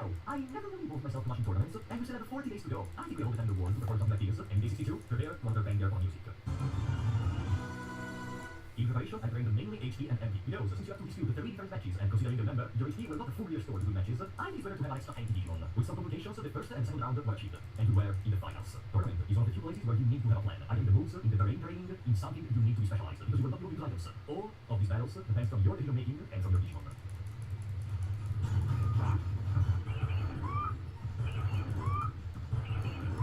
Whatever, you don't always win, it's fine. It was just a tutorial tournaments anyways. Since I was just relaxing again, because again, I think it's gonna be easy to finish the game at this point. I'm not really being confident. I turned Palmon into Naimon once again. Our first Digimon, our Digimon at day 62. Why Naimon though? It's very simple, and why on day 63 I did some more training. On day 64, I wanted some more field moves. I decided to farm a Genemon. From him, we obtained Overspray and Hook Toss. And I also noticed Genemon gave a lot of stats after each victory. Is this a property of Genemon? Or, maybe it's because our stats suck? Day 55, I honestly don't know what to do with Naimon. He's useless. Do you like curling? Yeah, in the first one, there is a little penguin who's gonna play a funny game with us. It's basically curling. No, actually, I have never played curling, so I don't really know if this is actual curling, but it's fine, so that's what matters. Also, what the hell is up with that sprite? It seems I'm missing an eye or I am bleeding to death. We win, and Penguin joins the city. After that, we started one of the most boring quests of Digimon World, the fetching quest. We have to find a couple of items to trade with Modulon to make a Modulon come to town. We are able to fish a fish using the fish of the bait. Wow, try to see the phrase 3 times faster. Fish a fish using the fish of the bait. Fish a fish using the fish of the bait. Fish a fish using the fish of the bait. And then we reset a zone to get a heavy mushroom, and not currently required for Modulon. It can only be obtained randomly, and we spend the remaining of day 65 to do it. Day 66, and the Modulon is in the city. Day 67, okay, theoretically, if I wanted Naimon to evolve into the ultimate form of Naimon, I would need to win 100 battles. But I think I wasted so much time that there is no more time to do all those battles seriously. Regardless, I'm very stubborn and I try to do it. Day 68, we start with some useless training and then we go back to tunnel drill. You see, when you have a good amount of prosperity in the city, the Leomon in the lower road will finish the tunnel and will discover a secret cave, which is called the Leomon Ancestor Cave. In here, we collect a certain stone, which is probably important for Leomon ancestors, and in fact, if you give this to him, he will join the city. Day 69, nice. I don't think I did anything on day 69, I'm not sure. I didn't write anything. I wrote there is one more thing to do with Naimon, and that's it. So, okay, day 70, Naimon leaves us. And with that, we say goodbye from the partner, but we prepare for our most important Digimon. The one who will have to go through the most important and difficult obstacles of this game. Welcome back, Pokemon. By day 71, Agumon is already present. Have you noticed we are going a bit faster? That's because I already explained everything there is to know. There is nothing else to teach you. You are the master of this game. On day 72, 73, and 74, I train, and participate in the tournament, and I fail again. Whatever. Day 75, Agumon Digimons. If everything went according to my plan, we should get the Greymon. Greymon is a great Digimon, and is able to use Mega Spark. So, if my calculations are correct, we should get Tyrannomon. What I probably know in that moment is that there was one last lesson to teach you. Don't jinx it. In preparation, I wanted some more into the ultimate form of Naimon. I would need to win 100 battles, but I think I wasted so much time that there is no more time to do all those battles seriously. Regardless, I'm very stubborn and I try to do it. Day 68, we start with some useless training and then we go back to tunnel drill. You see, when you have a good amount of prosperity in the city, the Leomon in the lower road will finish the tunnel and will discover a secret cave, which is called the Leomon Ancestor Cave. In here, we collect a certain stone, which is probably important for Leomon ancestors, and in fact, if you give this to him, he will join the city. Day 69, nice. I don't think I did anything on day 69, I'm not sure. I didn't write anything. I wrote there is one more thing to do with Naimon, and that's it. So, okay, day 70, Naimon leaves us. And with that, we say goodbye from the partner, but we prepare for our most important Digimon. The one who will have to go through the most important and difficult obstacles of this game. Welcome back, Pokemon. By day 71, Agumon is already present. Have you noticed we are going a little faster? That's because I already explained everything there is to know. There is nothing else to teach you. You are the master of this game. On day 72, 73, and 74, I train, and participate in the tournament, and I fail again. Whatever. Day 75, Agumon Digimons. If everything went according to my plan, we should get Greymon. Greymon is a great Digimon, and is able to use Mega Spark. So, if my calculations are correct, we should get Tyrannomon. What I probably know in that moment is that there was one last lesson to teach you. Don't jinx it. Whatever, it's not Greymon, but it's still a big dinosaur, and he's still able to turn to the ultimate he wanted, so that's fine, whatever. Day 76, we are just beyond the 3 quarters. Only 24 days remaining, and the training is going very well, all the way to day 77 and day 78. On this day, I start another tournament, a champion tournament this time, and go back to go to Digimon. Alright, the next step is, alright, I heard of this one. Tyrannomon arrives from nowhere and wants to battle. He is supposedly brainwashed, and that's something scary, because even if you already fought with Greymon in this area, Greymon was not brainwashed. He genuinely was interested in fighting us. If one of these possessed Digimons reaches the city, we will be at a risk. It's time to end this once and for all. That's why the road to the final dungeon is finally open. Where is the road? Oh, it's very simple. Do you remember the waterfall? It's not time to go in here, but I can give you a little anticipation of what's to come. Open your ears. This smells the final dungeon so much. The color also, despite being very confusing, shut up. It's so good. And let me show you how competent the Digimons in here are, okay? Do you see that damage? This is not a joke. This place is full of random enemies and of bosses. And you know what? Before, I said in boss battles I could use only 4 items. For Mount Infinity, I will allow myself to use 1 single item on the final boss. Nothing else, 1 item and that's it. But it's not time to win here. A challenge for our current level instead is on day 79, the Champion Tournament. So, as you may notice from the bracket, I said the Champion Tournament, but it's the easy Champion level. As you can see, some enemies are still rookies. For example, our round 1 opponent cleared part 1. That's why the encounter was a breeze. Round 2 was kinda more complex, but with the experience we got from the other tournament, in the rookie section, I increased my HP and MP a lot. And with that, we are rallying to the final round, where I start noticing a little problem. We are finishing the MP. We will not be able to gain enough damage to win, and we will just be able to stare at the opponent, slowly grinding our HP. But this mode has a timer, and when the timer runs out, we have more HP. Therefore, we win the championship. Our reward is okay. Like, for the time wasted, I think it's not even worth it, honestly. But I still wanted to do it. For day 80 and 81, I spent the entire day training. And you may be wondering which Digimon I want to get at ultimate level. Oh, it's very simple. The same one I want to get from Dragon, Metal Dragon. If you don't know much about Digimon, Metal Dragon is one of the most iconic ultimate level Digimon. It's a dragon with wings, mechanical throws, it is like Megatron, but yeah, okay, it's another shape, it's another flavor of Megatron, okay. And that's the Digimon we will use to win the game. No, wait. No, this was not supposed to happen. I was supposed to be Metal Dragon, but the requirements were fulfilled. I am sure. Did I do something wrong? I will be honest with you now, in these last days after Tyrannon death, I don't have many notes, and I think one of the reasons is that I was getting nervous. I was genuinely scared I was going to be able to 100% the city. One more mistake at a champion level, and we are done. There is no way we can get another champion and then an ultimate in these remaining days. Between day 82 and 87, I had literally no notes, except for starting the quest with the Digimon. To do this, go to the Dino region and buy from this machine until you get to the Moldy Meat. Moldy Meat, when eaten, makes your Digimon become sick. Go to Friesland in this part, give the meat, and wait. You're gonna collapse and will be saved by Digimon, which will not still come with us. Day 87, I don't really have any other notes, and I could just go through the recordings and write down something or whatever. But I feel like, since we're in this together, it's better if I tell the story in the same way which I remember it. Not because I'm lazy. It's almost a 2-hour video. If you really think I'm lazy, then whatever. Not because I think we could fit more into this narrative. But fortunately, day 89 is when I restart to write more. On day 89, we get our first horse of the apocalypse.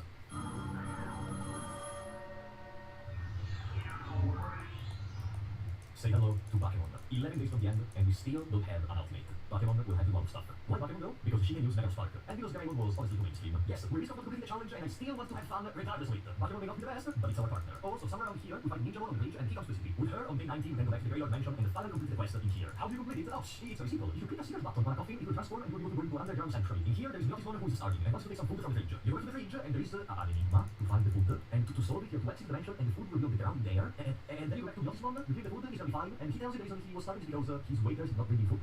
Whatever, this is completed regardless. Now, go to the bullet board. You will see it mentions how there are some strange UFO signs around the Mount Panorama, and if you go in there, there is Panemon, an alien Digimon, who is not from the city for reasons, and then there is Reset Nightmare. Do you see this zone with the Mount Digimon? You have to enter it, exit, enter, exit, enter, exit, enter, you understood, right? Until you hear these steps. That's Mamimon. Mamimon is a very powerful Digimon and very resistant. Mamimon may not be in the best conditions to fight him, but fortunately in here now we are allowed to use all the damage we want because there is no boss battle music. After a long and tedious fight, Mamimon joins the city. Back in Friesland to Frigimon, he finally joins us because he realized the Digimons can evolve and become stronger and protect themselves against sickness. Staying in Friesland, fight for the first time Garurumon, who after his loss will complain that you have your Digimon despite nearly not doing nothing, and will ask you to fight the next day. Okay, seems fine to me. Rematch, and Garurumon joins the city. Checking again the board, it says how Digimon supposedly disappeared, so we go to the Graveyard Mansion and an evil Demon rushes us. This Demon doesn't really do anything in here, but whatever. We are now able to descend into the secret laboratory of Digimon. And I don't know why this zone reminds me a lot of the middle high mansion where Saturn becomes crazy in Battle 7. Instead of here, we're gonna have to fight one of my favorite Digimons ever. A creation of Digimon, Skull Doraemon. Oh boy, this battle. It may not be one of the most difficult battles of the game, but for sure, it's one of those I enjoy the most. The arena full of these fleshy materials around. The idea you're fighting the equivalent of Mewtwo from Pokemon by Digimon. Everything here screams epicness. And with that, Skull Doraemon joins the city. Day 95. There is a problem. I was feeling very tense. Pokemon was having the same versus Digimon already have before dying. Did I make a mistake? You know, if Pokemon dies, we are done. There is no way we can revisit Digimon in time for the final bosses. We have to change what we do. But this causes me to make a mistake. You know, there are some items around the world which are used to make Digimon. For example, in the Secret Beach Cave, there's an item which makes Digimon into Digitamon, an ultimate level Digimon. And that's what we do. You know what's the problem? If normally Digimon into an ultimate increases your lifespan, if you Digimon with an item, the lifespan does not increase. Digitamon is still almost dying from age. I genuinely don't know what to do. I spent like 5 or 10 minutes just watching the stream and thinking if there was a chemist, if there was a way to try to solve things, and I came to a conclusion. There is a way, which is gonna make me lose hours. So, do you like fishing? No? Well, it doesn't matter. You have to go in here, Dragon Eye Lake. What you have to do is very simple. Use a bait as a bait to fish some black trout. Then, use black trout as a bait to fish DGC bass. DGC bass has a very special property. It increases your lifespan by a couple of hours for each DGC bass you eat.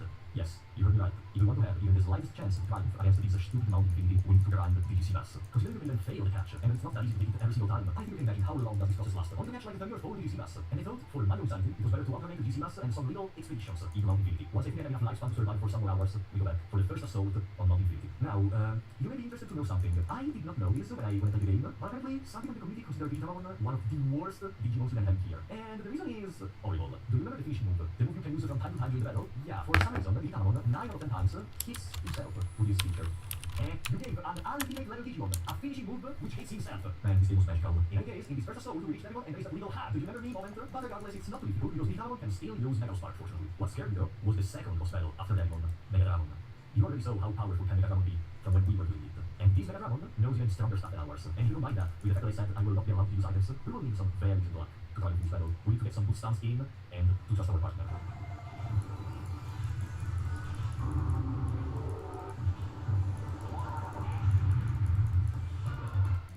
Is miraculously defeated, but the next opponent before the final boss is another level. We are not ready to take them down. For today, we have to escape. From now on, each and every hour move has to be calculated extremely precisely. First of all, we go back to the Dragon Lake to fish for Lord Digisimas, and then we take down another ultimate level Digimon necessary for the 100% city completion. Do you remember the trade door? Well, the door will stay closed, but I think it's finally time to handle visit from someone. Etemon. This is the ultimate Sukamon Go. And if you're interested, 9 more levels into Digitamon. We saw all of them. Monzemon, Etemon, and Digitamon. Fortunately, despite our not so good preparation, Etemon falls. And then, I stare at the screen again for like 20 minutes. What the hell do you do? More training? More fishing? Do I just try to go over the final boss? I'm very scared. We're only 5 days away from the end, and so close to victory. After some more fishing, on day 96, we go back to Mount Infinity. It ends today. And the last obstacle before our final boss is the Digimon I wanted to get to do the final boss. Mega Dragon. That is way more than other Brainwash Digimon. That's the reincarnation of our mistakes. What we could have obtained, if only we played a little bit more carefully. If I stopped being so cocky near the off the challenge. If I stopped mistreating my partner. I'm sorry, Mega Dragon. But please, we have to proceed. That's it. Now that there are no more obstacles, we can go to the one and only. Who was behind all the brainwashing, all the fights, all the suffering we saw in this digital world? Maybe it's part of the rule I mentioned in the past in Toy Town. Maybe it's not people completely different. But let me show you. Analog Man. Analog Man is not a ruler. And from all the stuff he knows island, he's not even a human. The only thing certain is that he was prepared for our visit. As he has a special surprise for us.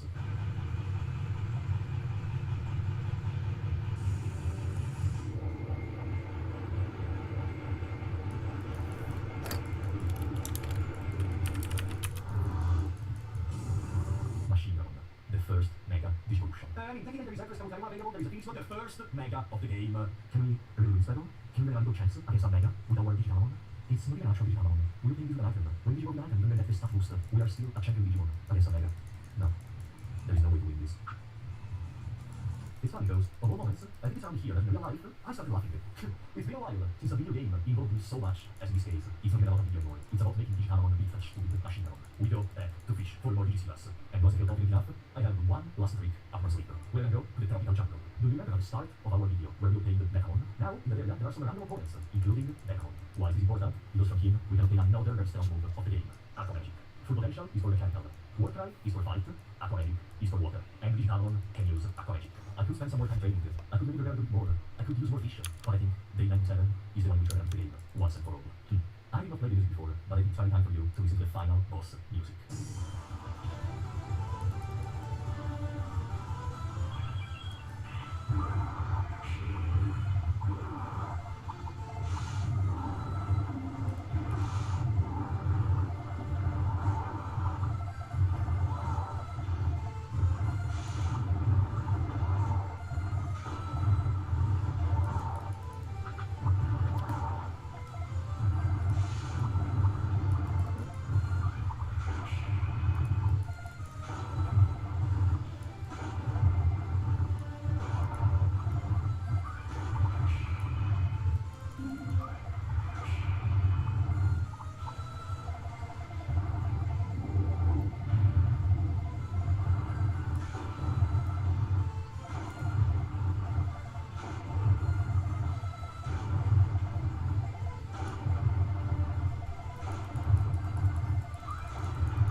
We did it.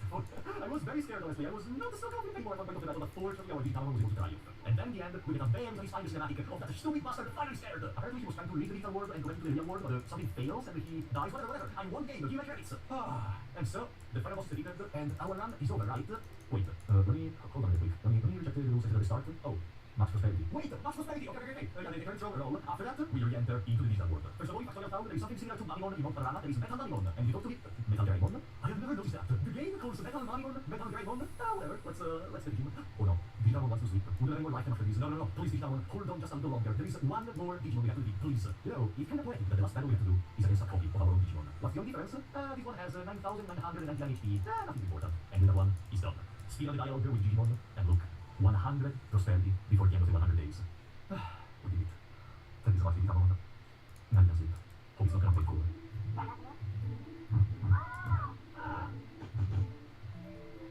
And so guys, with 2 days remaining from the end, we completed the challenge. We beat the game, and we had 100 prosperity. Our little bottom may not be the strongest Digimon. Our little bottom may not know it, but thanks to its predecessors, we are where we are right now. The city is finally completed, and our adventure is finally over. Or not really. I mean, we have 2 more days to spend. My new master brain is shaking. Are you ready? Let's go. With that, I think we can conclude the video. Let me know if you like this. For me, it's gonna be a pain to edit, but to be honest, this is very different from the videos I usually do on the channel, and it will be an award for me. I think I want to do more stuff like this. I don't know when, I don't know where, and those other contents are gonna be removed, absolutely not. But I want to do more stuff randomly like this. I want to bring whatever the hell comes to my mind. Everyone has to do it for himself. But still, I hope you enjoyed this journey at least half as much as I did. Remember, I will support my info. You can be a like, subscribe, or a comment if you want to support me. And for now, I will see you in our next adventure.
everyone, it's me, Wayne. I'm back. Been gone a while.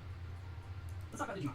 Digimon was always that strange series that I really liked growing up, but the extent to which I could interact with it was limited. I was introduced to the franchise through the anime, seeing a couple of episodes of the show on TV, and from there, I tried to find a few other ways to get into the series. I collected the trading cards, I remember having one or two of these transforming toys, and of course, I had a couple of the VHS tapes, including one for the movie, which I enjoyed more when I was a kid, but still kind of had a soft spot for. But beyond that, it was kind of hard to be a really die-hard fan of Digimon when I was younger, as I wasn't really watching the newer shows as they aired, and there wasn't a lot of merch out there. If anything, it's easier to be a fan of the series now that I'm an adult, with new series like Ghost Game streaming, tons of new collectibles, stuff like model kits, and it really feels like the franchise has grown up with us, with the newer material in the anime actively acknowledging how much we've grown since we started watching Digimon Adventure back in the day. One aspect of the series I didn't get a chance to take part in until I was older was the video games. I don't even remember seeing many of them advertised when I was a kid. In fact, I didn't actually get a chance to play my first one until I was in college, and my roommate at the time introduced me to Cyber Sleuth for the PS4. I'm not sure where I saw it, but I do remember seeing ads for this one Digimon game, the first one in fact, and I was excited at first when I saw this one around as a kid because it was for the PS1, and I got a PS2 I played on. But I was also a child and wasn't allowed to play T-rated games, and trust me, we're gonna get into why this game having that rating is ridiculous. But I'm older now, I pick up my own video games, and besides, I'm pretty sure I can handle anything this has to throw at me. And I paid a pretty good penny to get this in my hands too, so is it gonna be worth it to finally satiate my curiosity that's been building for over 20 years now? I sure hope so. In terms of story, there's not a lot to spoil here, but spoiler alert, this is Digimon World for the PlayStation.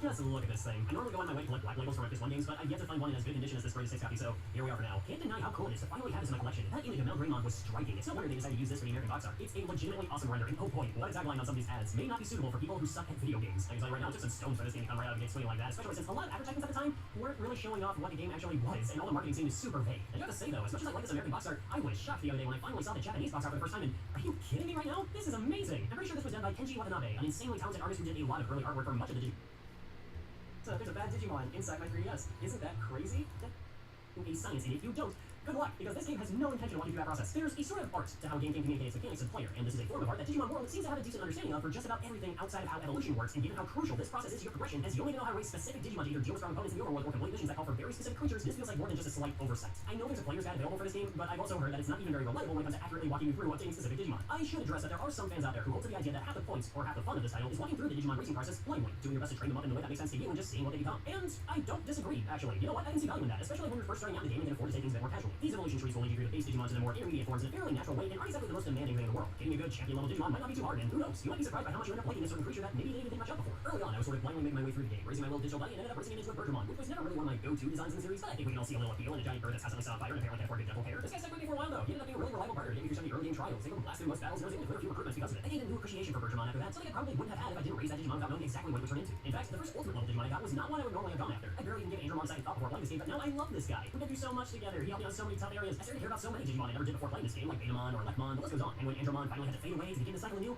I felt something, you know? It felt like we really did have a sort of connection, and did he just dab on me on his way out? That said, trying to raise an ultimate level Digimon is a bit more complicated than a champion, and a large reason behind that is that its minimum required stats can be very high, and you are not going to guess what those requirements are. If you want to go into this blind for a bit and see what you get, it's all well and good. In fact, I recommend it for the early game, but I won't pretend for a minute that this should be the expectation for the whole game. Not with the amount of time getting stronger Digimon can take, even when you know what you're doing. I only mention this because I've actually seen some fans trying to ridicule people who try to get into this game nowadays for doing it wrong if they want to use a guide. I don't want to undercut this playstyle. There is value to it, and it's my recommendation that you start out this way during your first playthrough, but the mandatory purist mentality some players have with this stuff in this game or any other is barely logical. Guys, no, this is archaic. It's incredibly time-consuming, and in many cases, it's simply not going to be feasible in this day and age when we just don't have the time to sink into a game like this anymore. I mean, maybe when you were growing up with it, sure. I see this a similar way people who insist Metroid on the NES is a game that holds up 100% well with no map or guide of any kind, and no, dude, it's a lot to expect players nowadays to have the time, patience, or fortitude for that kind of crap when half the hallways all look the same. In the same way I think Dragon Warrior, a game that came packaged with a partial guide is best enjoyed with that guide, I think trying to evolve ideal creatures in Digimon World in a completely blind way should only be seen as an optional method for new players who might like playing it that way. Otherwise, and I really don't have any shame in saying this is a flaw in the game's design, one that I'm sure drove some kids absolutely crazy back in the day, because we're talking about one of the most fundamental elements of this game's structure. Not knowing how you need to properly train your partner to achieve one of several possible different evolutions can be crippling to the experience, but thankfully we do have options nowadays with a helpful tool that I like to call the internet. I want to give a big old shout out to Sid Montage, who put together this great evolution tool online, and I'll leave a link to it in this video's description. By inputting what Digimon you currently have with you, their stats, and which Digimon you want, this tool will tell you not only if that evolution is possible, but what you'll need to do to accomplish it and how your chances for that outcome fare against any others you could achieve. This thing is a godsend, because it will walk you through all the necessary criteria between tradable stats, weight, care mistakes, and bonus criteria like required discipline and happiness, or the amount of techniques you'll need to attach your Digimon. Yeah, this is a lot of stuff. That's not just a proper gag, by the way. I took it, but you have to use the power of math to use a lot. Honestly, unless you're gliding train altogether and just building up a lot of parasites, you're never really at as much of a risk of ending up with this Digimon as I would always like to believe. I think it just lends to the fact that this title just doesn't dish out its own rules in a very understandable way. Now, there are some Digimon forms that take special parameters to attain. They're not always the only requirements for getting a certain evolution, but it can act as something of a shortcut through that process, like using Beagle and Banana to get Emon, but there are some that just appear. I had a hard time trying to emulate this as it happened to me by complete accident the first time I picked up this game and I wasn't recording at the time, but I had Gabumon, and I took him into a battle that he ended up losing and turned into a Pokemon. Just a little Ghost just a little guy. These circumstantial evolutions are interesting, especially when they catch you by surprise, and I'm sure there's some solid documentation out there on what they all are and how they're achieved, but they add just that one extra spin to this already pretty in-depth system. If you want to get every Digimon in the game, you're going to be doing a lot of legwork, especially since you only ever have one creature and need to work through its entire life cycle before you can take another crack at it. This is a very time-consuming process, like to an alarming degree, but it has its benefits. That said, raising your Digimon is only one part of the cycle, so what do you do once you've gotten your little buddy strong enough to venture outside of Final City?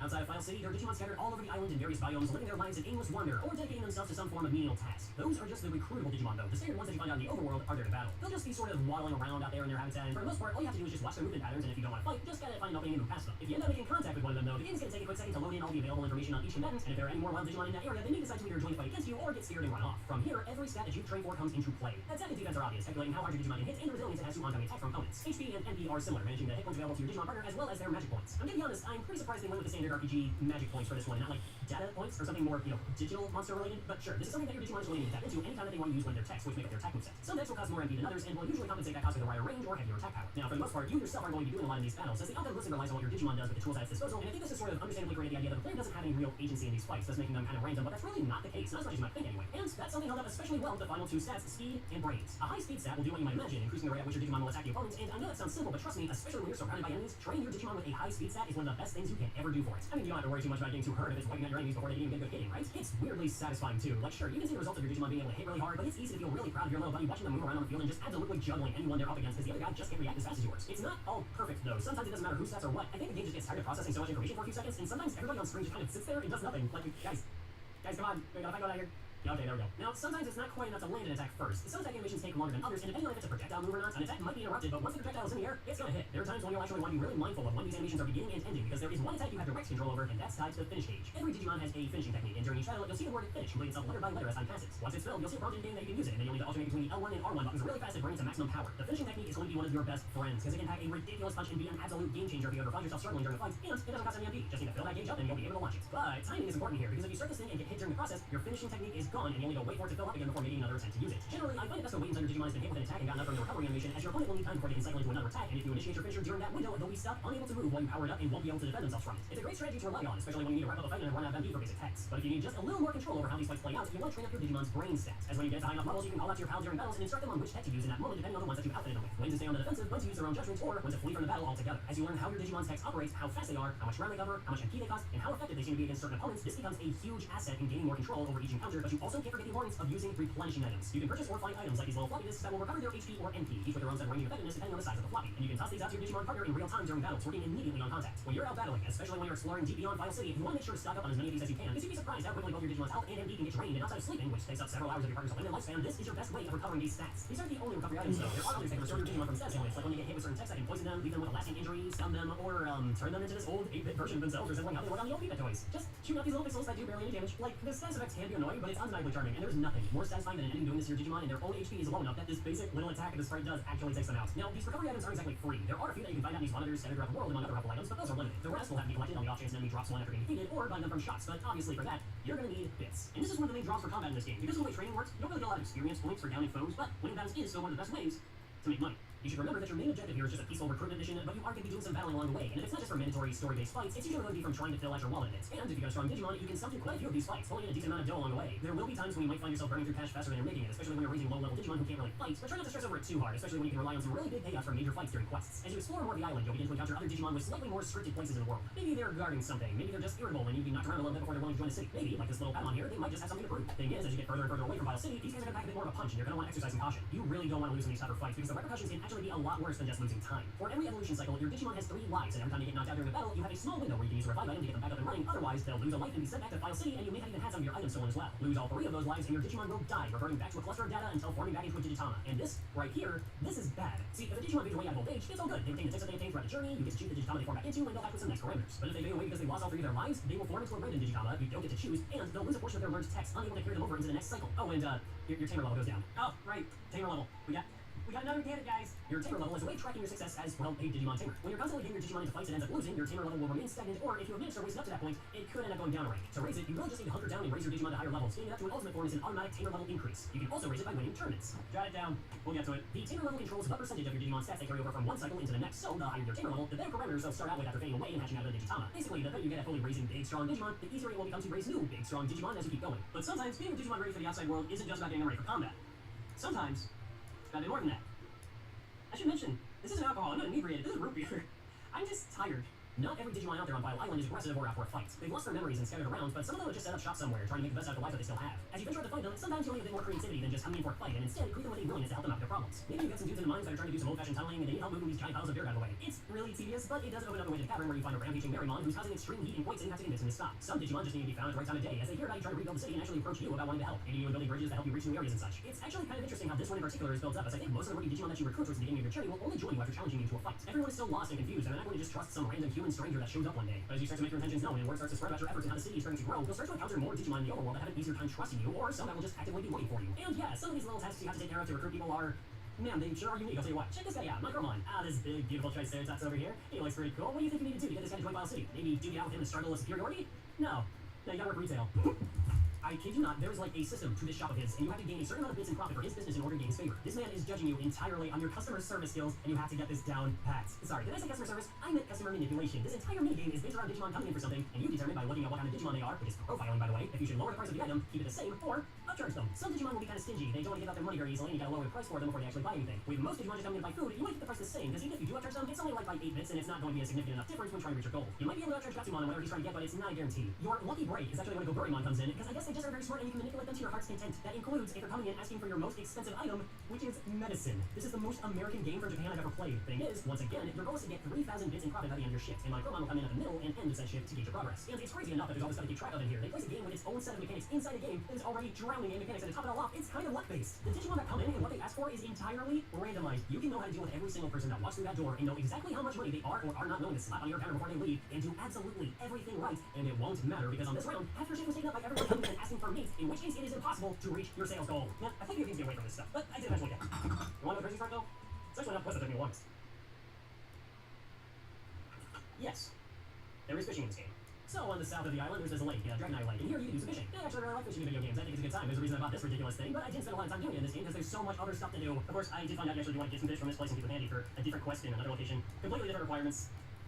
It's fine. Thing is, I read a lot of forums and stuff online that were telling me that you have to get a really special rod from a specific location in this game to be able to do this part, and I found out that's actually not true at all. I accomplished this with the most basic fishing rod available on a mountain full of poop monsters using the most simple lure I could find, and all it cost me was, a couple of real-life hours of my time. Basically, you have to wait for a really specific time of day for this huge shadow in the water to appear, at which time you want to cast your line in and, hope it grabs on. Once you got a bite, you'll need to start reeling it in, but don't be too hasty. If the tension gets too high, the line will break and you'll have to try again. I was stuck here for a while. I mean, it was chill, but I remember this was the moment that I put together that this video was going to take a very long time to actually come out. Turns out you were fishing for a Seedramon, who's actually pretty laid back about being dragged by a hook in space and offers to either teach your Digimon new techniques or become your friend and start carrying you over to Beetle Land. It's a land, and there's beetles there. It's pretty neat. He also gives you a flute that you can use to just like contact him. It's like you say, dude, seriously, just call next time. I'll keep my cheating tax. This game is just full of stuff like this. Dudes you gotta battle, or Digimon that need to be saved, some guys that just want to talk, or maybe some really bizarre things like getting a Numamon, bringing it to Toy Town, and stuffing your little slug monster into this empty suit to evolve it into a Monzemon so you can free the place. I think one of the most memorable recruitments though is Ogremon. Ogremon is basically running a gang of thugs who are causing trouble all over the island, and after hearing a rumor about their misdeeds, you can trigger them to appear and start a bit of a rivalry with this guy. You chase him down, finding each of his hideouts one by one, and teaching him a lesson each time. This is a rivalry that could span a significant portion of your playthrough, and it also helps highlight the importance of becoming familiar with this island itself, as you'll need to track down each new place he flees to. Once you take him down one last time, he reveals that his motivation for causing all this trouble was his defeatist belief that the island was doomed and that nothing would matter if everything was going to be destroyed anyway. But after seeing how powerful you are and witnessing your resolve to save everyone, it inspires him to join you in the city and help keep Digimon safe, finding a new purpose now that he thinks there's hope. That's what Vile City is to a lot of these Digimon. They don't know what sort of threat is on its way, they don't know what led them to be scattered or what caused this danger, they just have this feeling, a knowledge gnawing at the back of their minds, telling them something is wrong, and it scares them. But seeing you there, helping bring everyone back and slowly developing Vile City back into a real community again, helps put them at ease and drive them to regroup with their peers and help each other.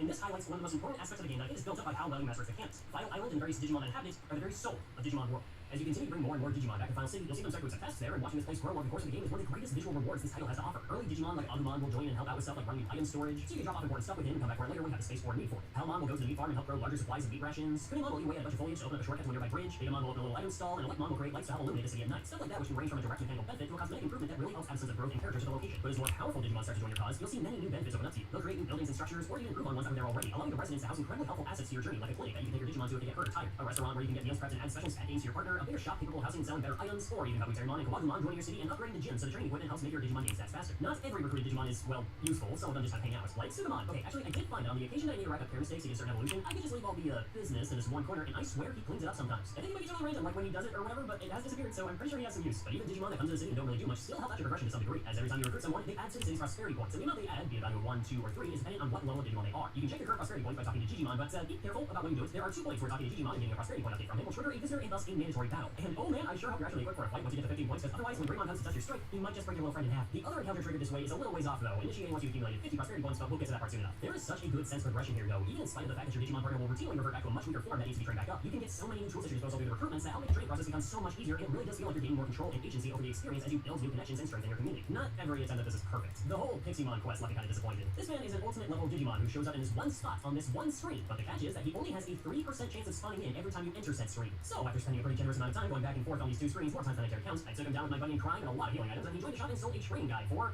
a lot of money. So then I grinded, going through a ton of random battles against strong enemies to fatten up my wallet, and when I finally bought the thing and left it in my inventory to activate it while I trained, the results were minuscule. But why? Is it really so game-breaking to have just one item that supercharges your training? Like, is it really so unfair to have a reward like this when you have to put so much effort into getting it to begin with? You gotta put the work in to get this thing. Why isn't it more useful? But that's honestly just one example. Even on the stuff that I didn't get a lot of use out of, I can't help but appreciate all these new additions that come to Vile City bit by bit. Like, I don't really go to Greymon's Arena very much, but I did think it was a really cool addition. Letting you bring in your Digimon, come in and fight in a tournament, potentially earning yourself medals for some good old-fashioned bragging rights, and I think it also might raise your tamer level. I still need to confirm that one though. That's just what I've seen a few sources claim. But there's a pride that comes with this, you know? A physical manifestation of your hard work in the form of the Digimon you've helped. Even the aesthetic charm gets to me. I'm in love with Vile City's nighttime theme. I think it's an especially fitting piece when you have a really powerful Digimon, someone who's tagging along with you and trudging through dangerous territory and tangling with the toughest guys out there. But then they just suddenly die of old age, automatically returning you home as you see this powerful warrior return to a small, gentle soul who's relying on your help. This quiet little tune chiming in like a lullaby to return your mind to a simpler and more innocent place, just like your partner. And the rest of the soundtrack isn't slouching either. There's quite a few tracks here that really stood out to me and really helped sell the vibe of each environment I traveled through. I think 2 of my favorites are the themes for Dear Savannah and The Misty Trees. There are a couple of tracks that get kind of repetitive, and as much as I hate to say it, a little grating at times. I'm looking at you, main battle theme. I still like it well enough, but it makes it hard to listen to on its own. But some of the heavier battle themes that kick in for tougher enemies are really solid. But it's not just the OST that makes this world so much fun to explore. It's just such an interesting world all on its own. The environments are made up of pre-rendered backdrops with a fixed camera. This can, admittedly, make getting through some areas without being sidelined by enemies a little on the impossible side, but I also think this is the best way to present things. These areas are so lovingly crafted, and there's this sort of visual quality to this sort of environmental setup that I absolutely adore from the PS1 era. I'll mention 7 as one of my favorite examples. But I also just love the odd little ways things are scattered around here. You have stuff like batteries and vending machines, refrigerators, and all sorts of junk just sort of grown into the world around them. It's hard to discern their origin, but it adds this otherworldly feel that's so unique. It really helps the Digimon world stand out as its own thing. It also kind of reminds me of certain aspects of the anime to a degree, and I'm not sure if that was a coincidence or not, but this sort of abandoned technology and overgrown wildlife vibe really works for this franchise. Actually, now that I think about it, the anime and this game actually have a lot of the same locations that the characters visit. I wonder if there actually was some collaboration there, or maybe there's just a good lore Bible that each project was taken from. I also admire some of the ways that they play with these environments mechanically. Like discovering a new location is a solution that might only make sense in this world, but you can still learn in the right direction, often by learning from this little guy here, or from Shomon's news bulletin if you return to the city. And I mean weird stuff too, like coming up to this sheer cliff, and the only way to get to the land on the other side is to just walk out there. There's just an invisible bridge here, and you can simply walk across it to reach a new area. Or how Ogremon has a bunch of elevators around that don't just move on their own, but basically move entire land masses around and changing the environments. Where things really start to get tricky though is when you encounter certain locations that require a specific Digimon to enter, like Myosmon's mansion or the Ice Sanctuary. Another reason I don't think the totally blind approach to raising your partner is always the go-to. These are some of the coolest locations in the game though, if only because they actually kind of feel like proper dungeons with puzzles to solve and a litany of enemies to conquer within. The only thing that maybe makes these a little more frustrating than I think they were meant to is the time restraint factor that hovers over the entire game, because you should only be entering these locations with an especially powerful Digimon, and those Digimon also have a pretty limited lifespan. It can feel a little tense just wondering if you'll actually be able to clear the area in enough time before your current partner fades away. Thankfully though, this is a fear that was never realized in my playthrough, and I actually really enjoyed making my way through these locations and putting all that training to the test. I also just really appreciated Myosmon here as well. He was one of the big things standing out to me as an example of how this game treated each of these characters as opposed to how other media and franchise would. Like, if you've seen the original Digimon Adventure anime, you might remember Myosmon as one of the most intimidating villains in the whole series. But here, that context didn't exist for the developers, I guess, and they looked at the artwork and decided to make him a more respectable and mild-mannered lord character. Not lord as in an evil mastermind seeking conquest, more like someone who owns land in digital Scotland or something, I don't know. It's neat though. I imagine the only thing the devs had to go off of for their personality for each character is just the artwork, and they were able to write these characters in ways that seem to fit their design and place in the world. Other Digimon media would kind of follow this trend, letting the creatures act and interact with the stories in any way that seemed to best fit the current material, and it's a sense of freedom that I think led to a better sense of world building for each individual project.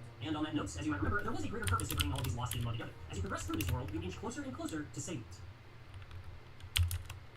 Throughout the island, you'll find more than just its scattered inhabitants, and by completing certain objectives and recruiting certain Digimon, you'll continue to gain access to new areas, either by way of shortcuts opening up for you or roadblocks being removed. While you search for more recruits, you'll also be trying to gather as much information as you can on this vague emergency threatening the world. And this process will take you through several key locations, but the thing is, you're not required to go in every location or even complete every quest that helps fill the blanks on what happened in this island's history. Because of that, this story can feel a little sloppy, and a lot of the big revelations can feel kind of redundant. It's actually incredibly straightforward what's going on in this place, but you wouldn't know that just from the way that it's presenting all this information to you. There are some portions that are kind of hard to miss, but stuff like the Toy Town mission, I didn't experience that until after completing the main story, and it actually does shed some light on the fact that your character is not the first human to travel to the digital world, and that there was one war between humans and Digimon here. And again, this isn't the only place that decides to establish this. Your mission to find flutes isn't smooth at first. It seems like there might be something important in the ancient Deno region where a meteor has touched down, but first you have to gain access to this place, which is being guarded by a Tyrannomon. After beating him, he reveals that the meteor crashed in a nearby area known as the Ancient Speedy Zone. It's a silly name, I know, but it does make sense. Time just runs at twice the normal speed here. It's literally more ancient than the area surrounding it, and you have to make sure to run through this area and find the meteor quickly before your Digimon grows too old. But once you find what you're looking for, it turns out to just be another Digimon named Meteormon. I guess there's a bunch of these guys just living in space and they sort of fall down here from time to time. There's a couple of little red herring missions like this where you hear about some kind of issue on the island and you figure it must be connected to the major threat looming over everyone. But it's more like what are the consequences of that major threat going unchecked, so it's still kind of showcasing the stakes of the sort of chaos this place is falling into. It wasn't until I was pointed in the direction of the misty trees that stuff started to fall into place for me. First, I had to do something about this fog covering the area because I would just get lost in it otherwise. In the nearby Gecko Swamp, I found a Shogun Gekumon who agreed to teach me how to travel through the confusing terrain, allowing me to find Cherrymon, who's looking a lot creepier than he did in the official art. But it's fine. It's fine. Cherrymon is one of the few Digimon on the island who at least still has some of his memories from before the Calamity struck, and he explains that about 80 years ago, the very island itself started to change, with new areas starting to form, and that's when everyone started to separate. The segregated Digimon began to speak new languages, not only forgetting their own history, but also how to communicate with one another, how to connect and be one. Some of them even started to lose their sense of self, becoming more primal, territorial, and violent. After a while, this sense of danger will become normal to them, with every Digimon on the island learning to ignore the warning of their impending doom, locking them in a cycle of apathy that would eventually lead to their own destruction. And yeah, he tells you that you need to gather a bunch of Digimon across city to somehow combat a great emergency, which is something we already knew. Again, I think because so many of these encounters are optional and you could experience them in several different orders, a lot of the information is very samey. It kind of feels like no one encounter is going to be the biggest piece of the puzzle or anything. From here, the next big exposition drop I got was from Factorial Town, a place I wasn't able to enter until pretty late in my playthrough after recruiting Rimon and having him carry me over there. I still had to go through some basic information from this place. Andromon is just sitting here in his little computer room, completely in denial that anything is wrong in his town, because he's convinced that the Heromon responsible for keeping this town's systems running properly could never be subject to any kind of issue himself.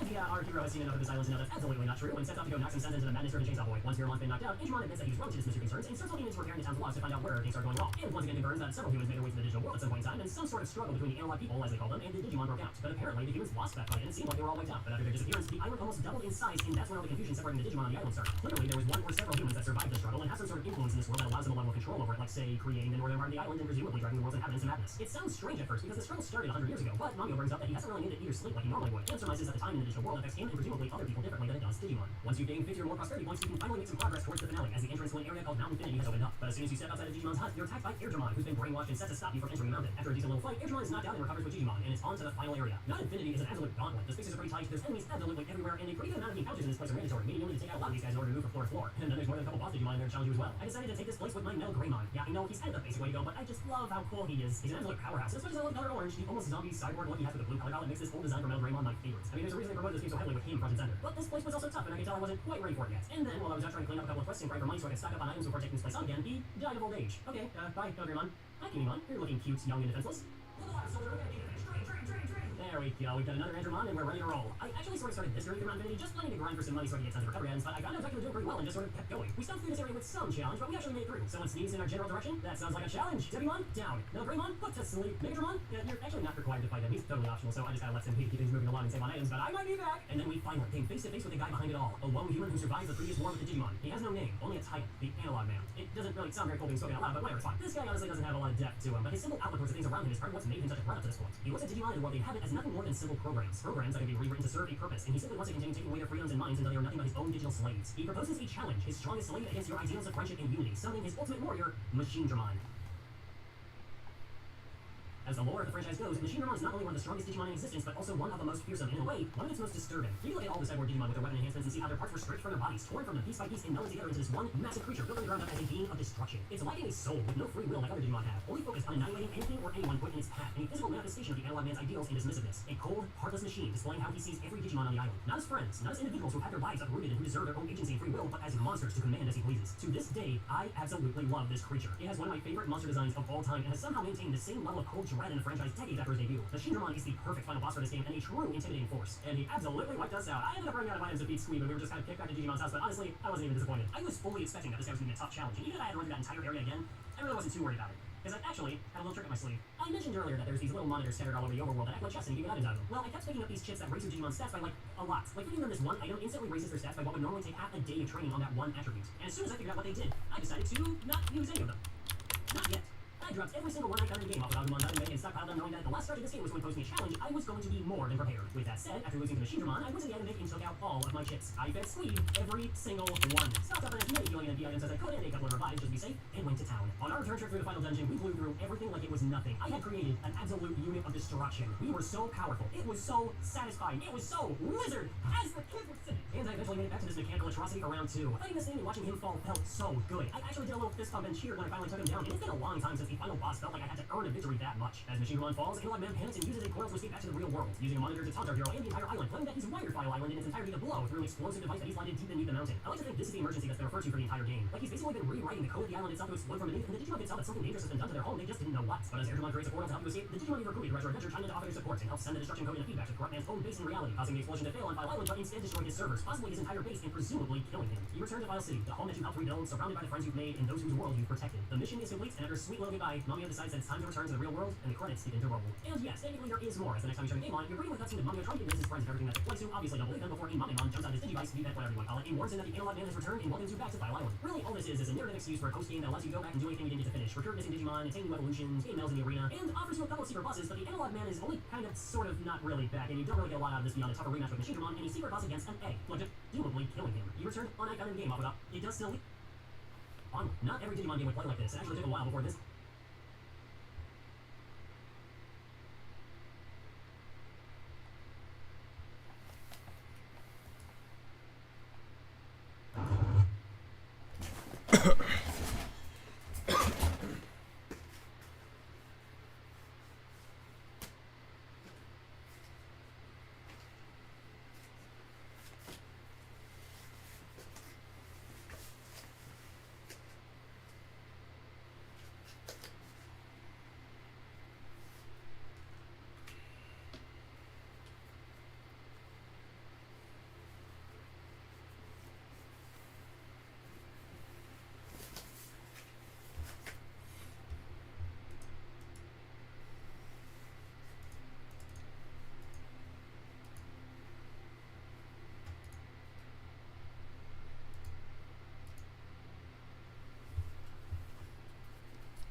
现在还少3枚。父亲明显还有很多事情没告诉我，但是怎么办？我身上唯一值钱的只有这个3枚。这是母亲送给我的生日礼物，据说是由星宇之夜的流星碎片制成，价值不菲。算了，先去佣兵工会找点包子用看看。这废物小子又来了，觉醒3年，还只是个最弱的星宇，战士预备役，这辈子也就这样了。看我怎么报应了。大叔，大叔，拿来看看，有适合我的一级任务吗？我操！这我告诉我，俺想在佣兵工会混了。一级任务就是去开不击首都，都需要正式的星宇战士才有自保的实力。由星宇战士预备役去1级首都，必死。高叔，我知道，可是我没有选择。这里是1级巡查队，付出高价，为我招一名协助扫荡兽突之人，不怕死的话就去吧。这是啊，你快小心！高叔，我爱你。这支队伍不一般，记住。哦，1级受雇的扫荡人，永远都是收集放心战士。我只要做好赤头探路的话，就不算很惊了。你就知道是推荐适合。你好，我是这次行动队的队长莫音乐。看着武器装扮，是兽，是终极性战士。希望咱们合作愉快。对呀，幸会幸会。啊，你就是那个佣兵工会推荐的炮灰吗？炮灰？好吗？你说？开个玩笑，不过爷爷还是要给你的。好快，咱们好快。是我的是狐。看来高叔说的没错，他确实有权利。高叔，接下来交给你了。按你说的等级是不能加入1级受雇狩猎，这份协议看一下，没有异议就签了。2个中级，3个初级，果然不简单啊！站好装备，出发！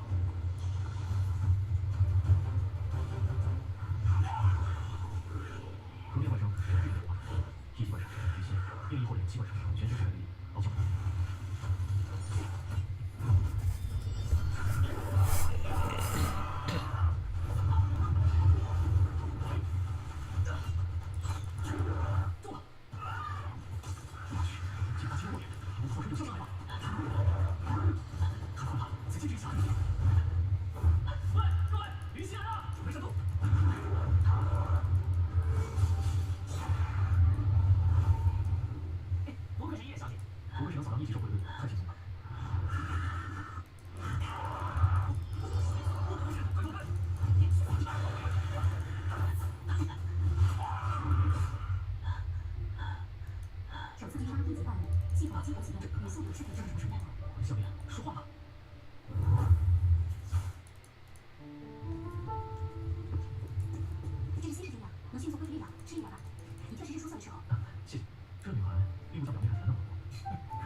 不只要你少说2句。对不起啊，我不小心说了实话。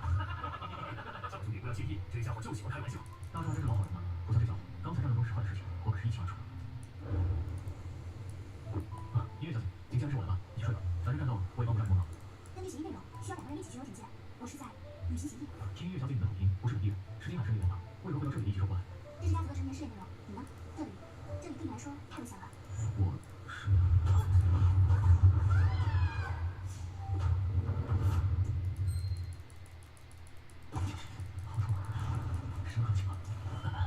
幸好在111，咱们也太倒霉了，竟然碰到塌陷。左凡，检查听说了吗？可能是地质问题引起塌陷，咱们下落的是12时，只能找其他出口了。你知道其他地址出口的位置吗？很清楚，本来是进入本充分，从这里出去很快就能到出口。如果爆冲上的话，方心越来越亮，看视频了。终极性战士任务能够是黑暗500中，比1是进步好使。音乐小姐，有动静，1级过来了，不止1种。我怎么啥都没听到？你没听到不奇怪，这是我的线告诉的。这就是终极性战士的剑法吗？剑，即刻感知怪兽的气息。音乐小姐，我来帮你。我是一个电话。好强，这就是你们音乐的真正实力吧？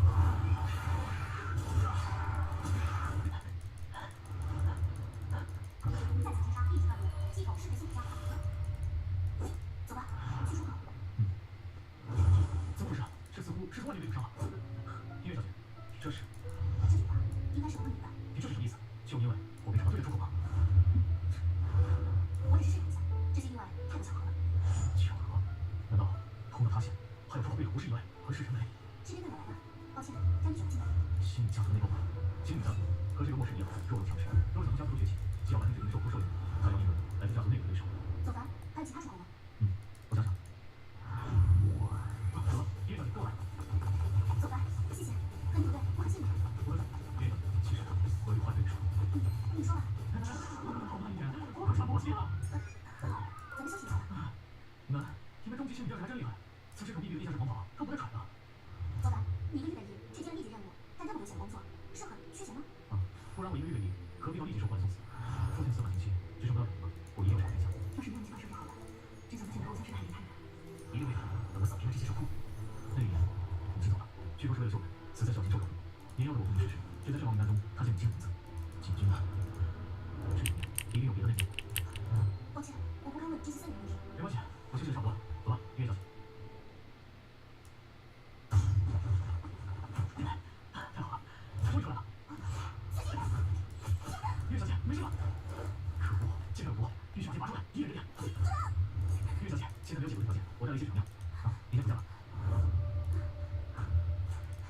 真没想到，背叛我的人居然是你，安虎叔。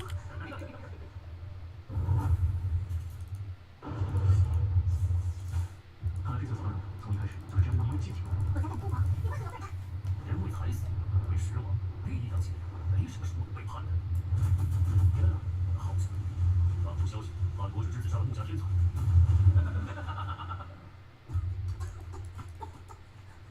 可恶，好不容易躲开了爆炸，但回到这该死的一层道了。这些雨息怎么这么快，这么快的？总管，你有闻到什么味道吗？啊，这好像特了离效武器。这群混蛋还真是处心积虑的杀你啊！光杀我一人，用不了这么多手段，他们是想制造出你后续的假象。如果我和你一夜死在这人，我就成了替死了，还能帮我？这次还在搞你的父亲，我们一定要活着出去。月小姐，别管我，你快想想，会有没有其他出口？有人地方，我觉得是可能。月小姐，快！3路口，有几条，可能撑不了多久了。有风，这时候来，谁接到地面的，咱们能逃出去了。总管，情况恐怕比你想的乐观。啊！我来镇守，你快逃吧。月小姐，你这是得就你我而起，我能活着你。可是日复日，能活下一人，也是最好的结果。我会救下你的，你就先出口，信出来。很好，出口进出来了，接下来，信不长城，月小姐，快，快啊！天哪，快！啊，月小姐，我成功了。多亏有你啊！走吧，我们。总管，月小姐，月小姐，你放心，我一定活着跟你离开。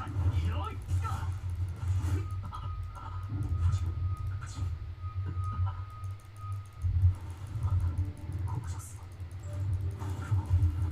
如果我不再救你，累计击杀3只1级怪兽羽蜥，能量积蓄完毕，战神系统激活，自动激活历史累积能量100属性点自动分配中，精神加41，体质加28，力量加28，敏捷加46，初次属性点分配完毕。收不好了，到底怎么回事？糟糕，月小姐，我去，身体好轻，怎么好像有无穷的力量从这里传来？凡接心灵武器，镶嵌低级极品兽核，使用时增加45点力量。不过，我好像能发挥之前的全部力量了。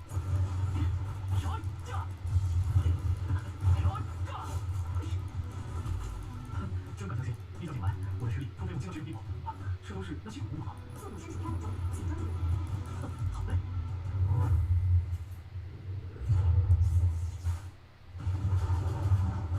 那几个一起上吧。我也能快速就你作战了。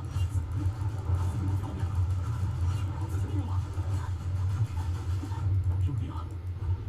那不能就是经典。行吧，还是这几年当务之急吧。鱼鳍都跑地上去了，地下哪来去了？得快点把那补起来，不然怪物一波一波的袭来，几条命都拖死了。老板吧，月小姐。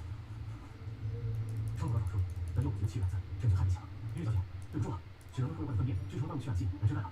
抽出完成的分泌，集中怪物药剂，吸收物体，在不管手上这种味道都可以开。这么麻烦了，还冲鼻子，暂时算啥想了，得想办法逃出去了。出国前还有手机里系统，就算逃出去了，别说不定还能解追兵。我流星催药坠，进了，那不是梦，流坠变成战神系统。一觉醒来，我的身体数据就达到了初级性战神水平，之前的致命伤愈合了，连音乐小姐那把终极性剑都对我产生反应，这些都是战神系统的功能。速度所凡，尚有21元属性点未分配，请尽快分配，提升战力。又是人在分配属性点，请说明一下战神系统的使方法。你到底说句话呀！你我变了，这么糟糕，用硬吗？让我再让你也试试。你轻了，这家伙真的会吗？战神系统太棒了！属性点分配完毕。小波，就是现在！居然这么轻松，这是用实力感觉啊！击杀一头羽蜥，获得3元属性点，恭喜送入升级为终极幸运战士。杀一头就得了3点，那如果将这个鱼鳍都给杀，岂不是有望成为高级幸运战士啊？虽然这一次只是提升了3个级别，但通过终极幸运战士，他的实力比刚才提升了50%。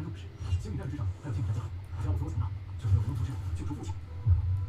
开始。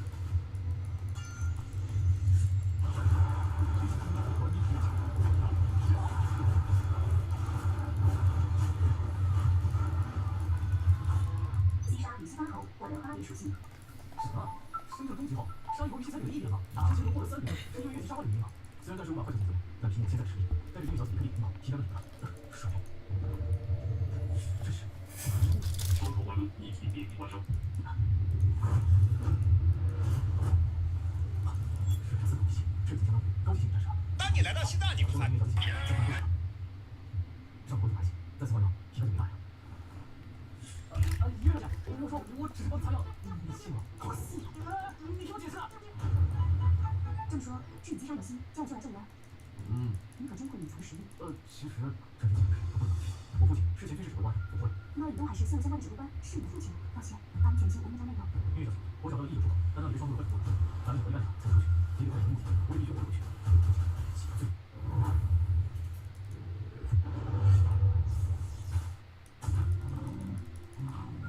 这么大一口，这家文物显现有条普通一级怪兽，想要杀死它，必须发挥新引线天命能力。我们先撤。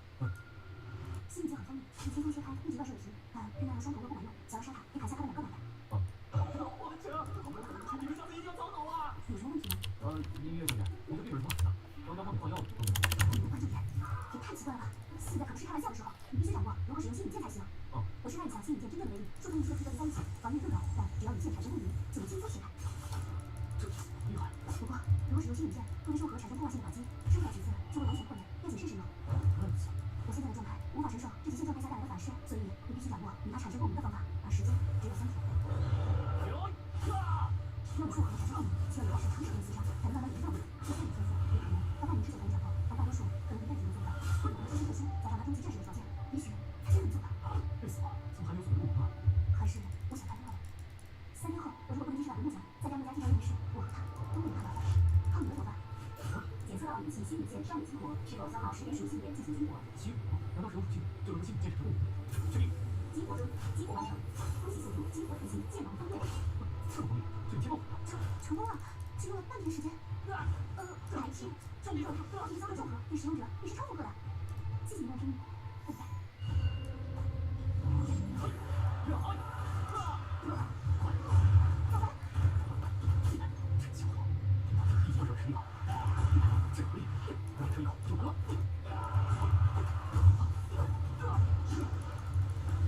这是变异一级怪兽吧？可不是，是轻敌了。老白，我们先撤退吧，他们现在都还厉害。可恶，我明着推走，还要攻击喝下去。父亲，这么受牵连，一定打不过去。12年前，在 S 市爆完兽，为了掩护人群生活，谁懂的？明明没有找到尸体，为什么是妈死？我不信。放心去，我找好小白，杀光这世上的怪兽，报仇。我准备去。检测到速度、拼死力条战力，激活天赋技能，初级感知。可反应直接是你的切身。那我想退走，对吧？机会。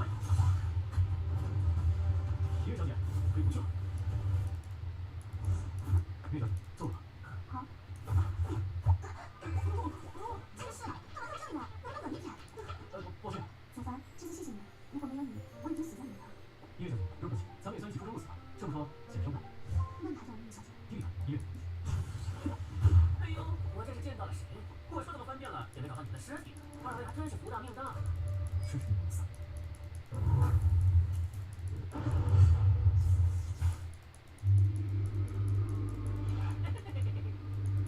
为什么？你怎么会在这里？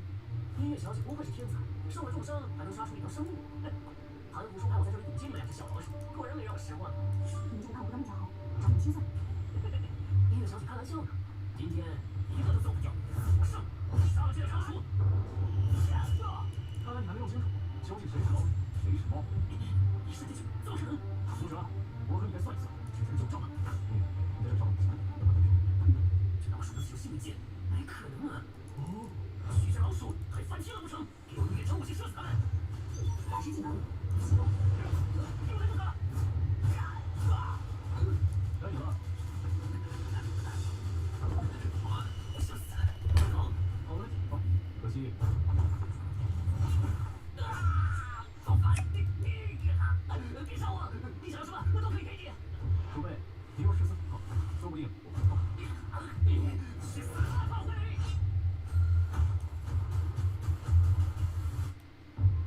音乐，我们已经走出这步了。这家店应该也快到了。小姐，您能平安归来，实在太好了。哦，这么气派，音乐还真是我大户人家呢。你说谁我大户人？是，小姐的佩剑。这是我的联系方式，下次来金牌市，记得找我。音乐放心，我肯定会去金海市找你。一定要来找我，不喜欢了。一定。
吧？我知道你有太多疑问，10年前后没办法给你一解答一切的真相，都在进行时就是这一禁区，包括相遇，1码事。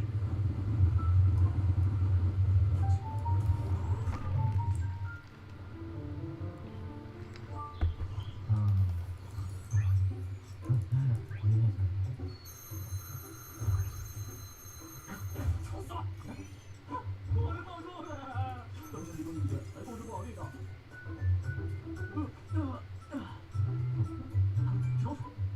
谁敢打？终于都跑了，我就滚了。啊，老叔，这么久等了。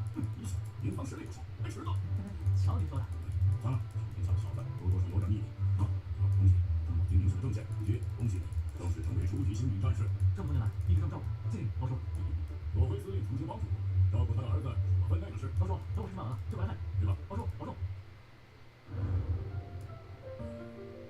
哎，老叔，我觉醒能力了，我也能进入快船了。老叔，你看我新买的装备。对啊，我是小强，你担心了？老叔，老叔，老叔。够不行，一定要回来啊！哎，磊哥，怎么忽然想起来找我了？要你哥，有事儿？今晚有空去吗？跟我们放一块儿。啊，这回混子，好，再玩一遍。这是好久见，这是买啥？已经可以。下礼拜将美食交易所。小时候可全靠教育。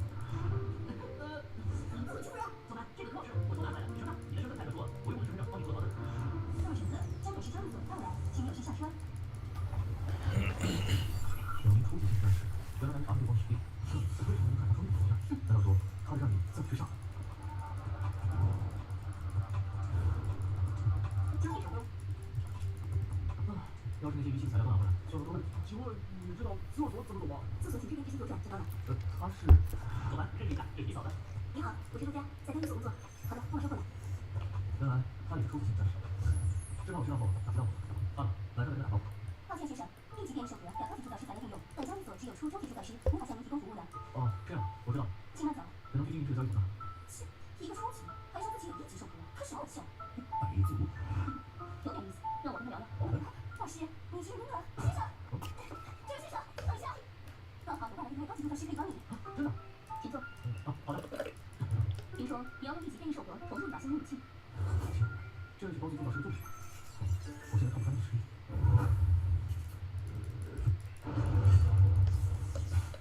想好了吗？把那手盒给我鉴定一下，快点。既然要结果，也该做到事情。我去，就是个人。对不起。现在可以让我看手盒了，手盒完整的话，我就不收存储费。没问题。哇，10万起步的存储费，他竟然不收费？你确定？是真货，能量充沛，没有丝毫损坏，这证明到底是顺利之一。这个单子我接了，不过有个条件，请手盒真正主人出面吧。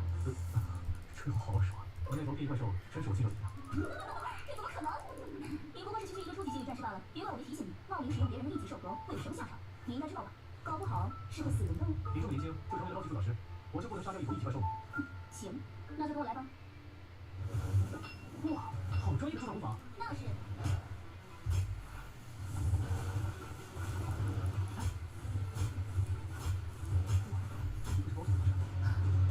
健身运输完成，接下来要成最重要的一步，单一成手盒主人出场了。交给我吧。我最后劝你一次，这枚电力手盒蕴藏的能量甚至比地级手盒都可怕，如果你质量不够，是可以生存下来。开始吧。出了问题可不关我的事，去吧。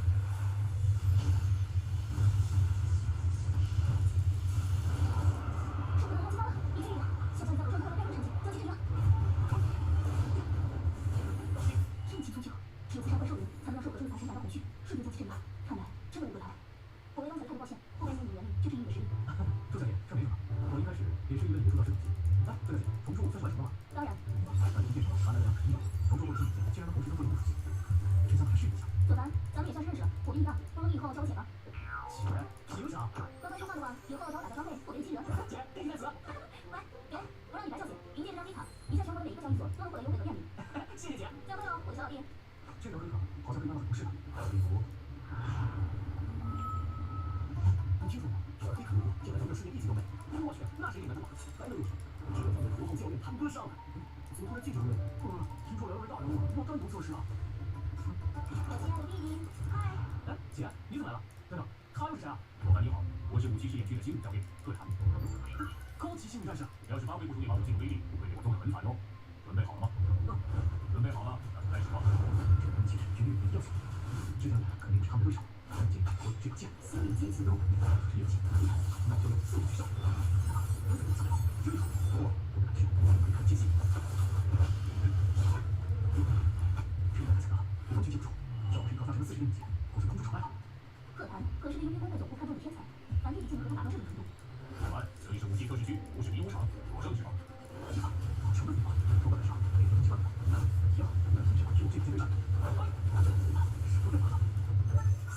机特斯飞机穿刺发动。飞机战机，直升机。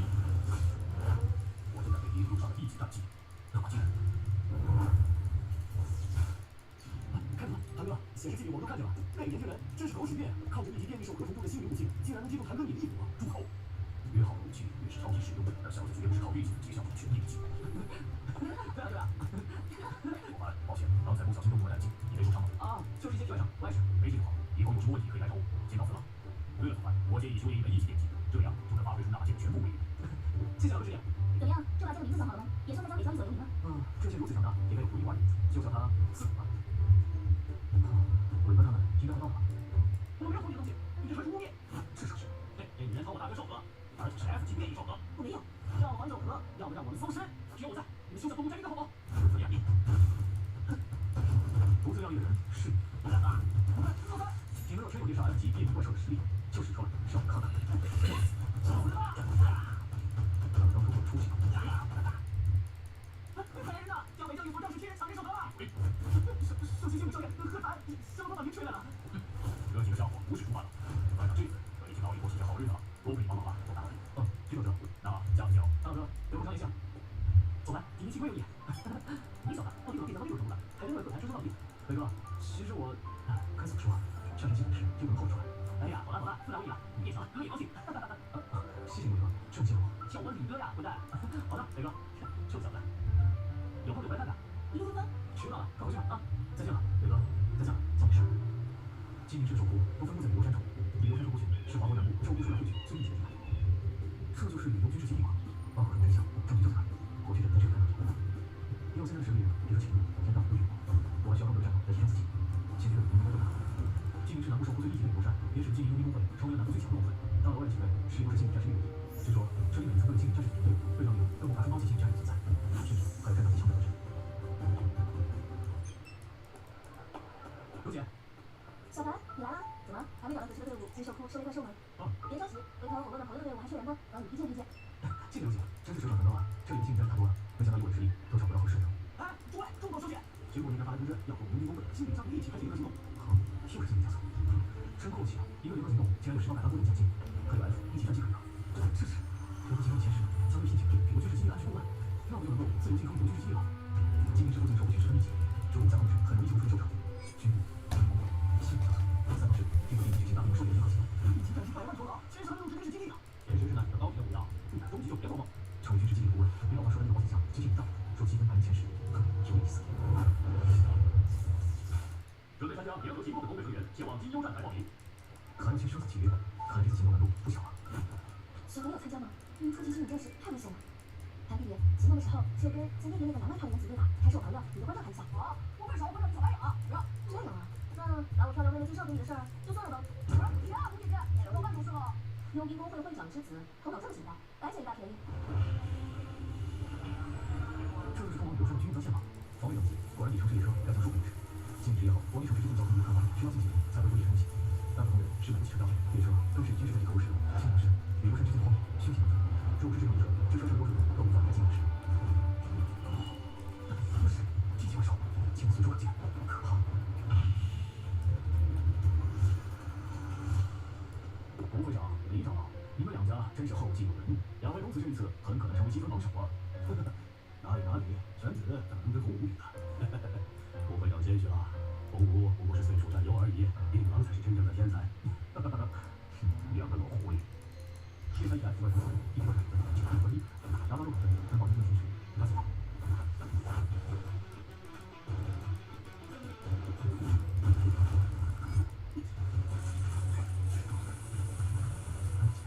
蜘蛛啊！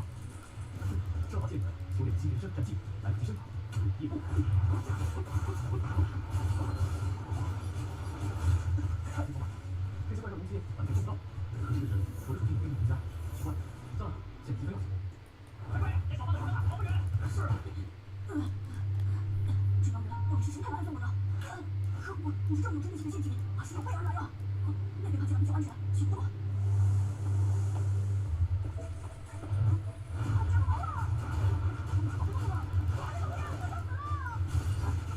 喂，小胖子，你注意点啊，差点给你快看看。小白脸。又是小白，这么办法？他不是在中期吗？胖子，没什么事我就先走。反正这里的居多都有查干记录，你也不会危险。我靠，你还真是他干的！喂，小白脸，你说本少爷是小胖子？少爷，是我的，但你家整个小胖子就好了。喂，小白脸，你刚才说的想法是有业务吧？我有他的链接版，有巨闪哦。可以啊。我交易吧，你保护3天，报酬就是有巨闪。别吹牛了。啊，使用工作会少，我告诉你，这些东西我是拿出来的。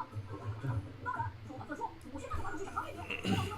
好，还能爽快，只要获得主角真实战绩，战神技真是好。嘿，小白脸，听来了吧？一级升马的是价值700万的东西。哦，够意思，我带你去留下深处，让你更安全一点。认识一下，我先走了。好说好说。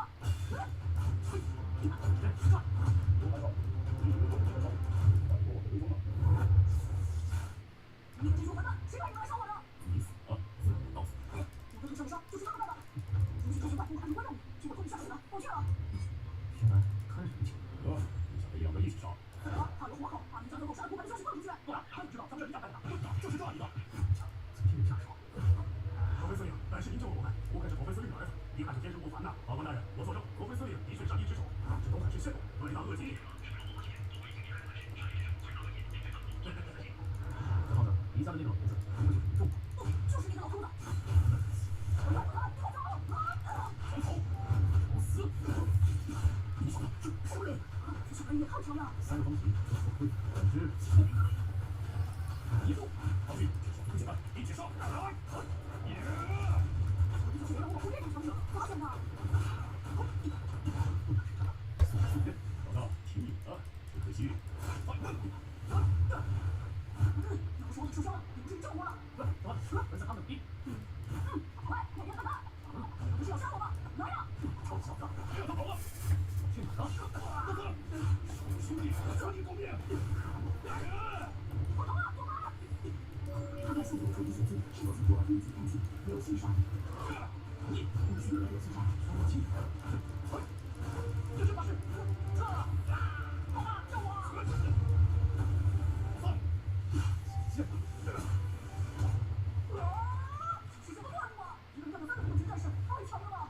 发财了，发财了！小哥，你这么厉害，应该跟我和幽的目标一样，是联合行动的第1个。第一。燃上！那你这把6级进了，不愧是离空母弹，对上红盘的小伙的人都是职业级了。是，那3级水了，那就继续保护，虚惊一秒不怕受伤。只要他在小队推出行动前谁就行。我们这边有多少技能？算上另外2个对我猎杀怪兽，少爷一定有300块钱呢。好，今年是第1名，非我莫属。好，我怎么叫了？这不良心吧？太快了！哇，是土炮手党！心甘情愿，享受。传小哥，你别说太厉害了，这场我出击一定把头更大了。为何你和一公对联合行动第1更想？屁宝，听过吗？屁股。7月1日后，动物之前电影，各种科学怪兽经过原有的世界推行，之后发生一点是人类，幸运战士由此诞生。除了我们说的变科方兽以外，另有更多的变科生。这个很危险，在地面的程度上发现一个特殊的东西，那就是低保。这可能是快点是幸运战士11的好东西。这个经过1年将会有个地级低保哦。有点意思，可要得到第1，怎么养成先锋？去哪边他这么多？你往下看看。一级怪兽，个人体好讨。这下联合第1行动来了。这是幽灵工会发现的地级点，怎么样，白小哥？我太兴奋了。我腿脚虽然不方便，但尝到肉段还是没问题的。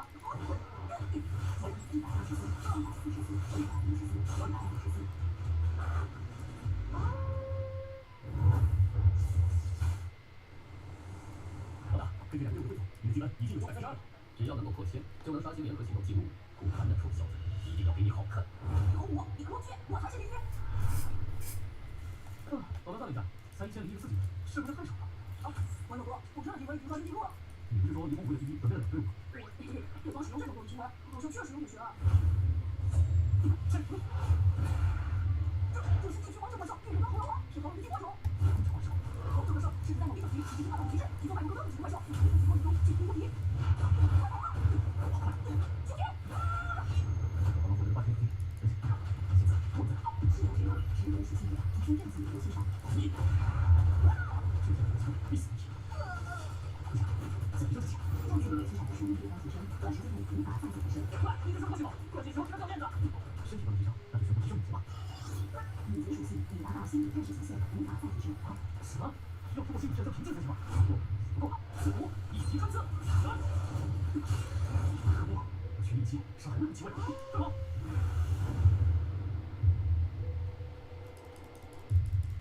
王小哥，辛苦了，来这块让我干了劲了。看他们的背包鼓鼓的，应该有不少结晶材料吧？好了，你跟着小白脸和肥猪说这么多干嘛？直接干掉！小白脸，肥猪，干掉他们！怎么会？按照肥猪呀！我们没有用，冒犯了两位，治疗病吧。刚才是说上了，说小白脸。他们准备太垃圾了，要不然快3天了才3点出分。不过再说我们的积分肯定稳了。2个终极，3个终极，靠，怎么才这积分？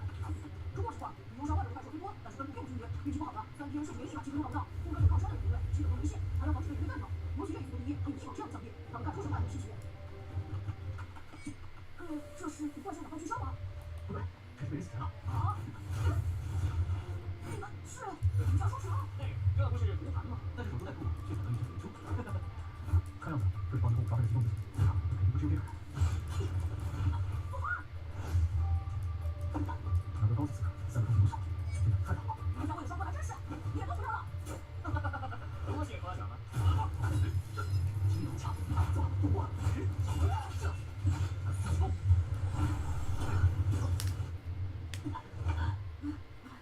好小子，这种必死体力，我给让既然他来这个高手保护他，怪不得想太多了。可恶，保证我也不行啊！家伙，的确不对付。小子，你实力不错，不值得为那小胖子送死。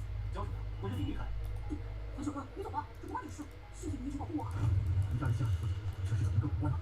别动手，这个，再这个。啊，关小哥，这样真的行吗？放心。谁信你啊？不要有东西，那你就可以肥猪一起葬身于此吧。来了，后面靠边跑吗？四宝穿透，这小子勇气相见，居然是一级兵种，快跑！真是天降人才，岂有能让这小子跑的？这小子中口，可恶，他好像不上来了。小心！冲着坏了3天！臭，把这小子碎尸万段！别跑，快跑！喂，你怎么会随身携带这么恶心的东西啊？这条山谷只有一条通道，看你往哪儿跑！啊！这奇袭是魔主怪兽，走，被算计了！死他的眼睛！你是当好狼王的弱点！该死的小崽子，拿回去办成正事。这么多进入防御战士，不愧是精锐兽人。离家双雄在高级虚拟战士当中称得上是绝老少，可对方变人当猴狼王，在第几把手中安常无敌，不过可能可以获得了。这就是变正了。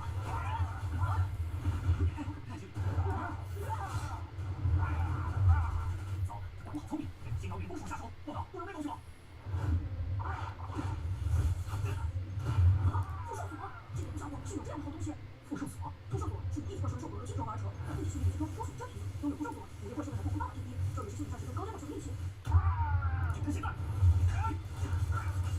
够了，这人当猴狼王，不会被这几个混蛋战伤了吗？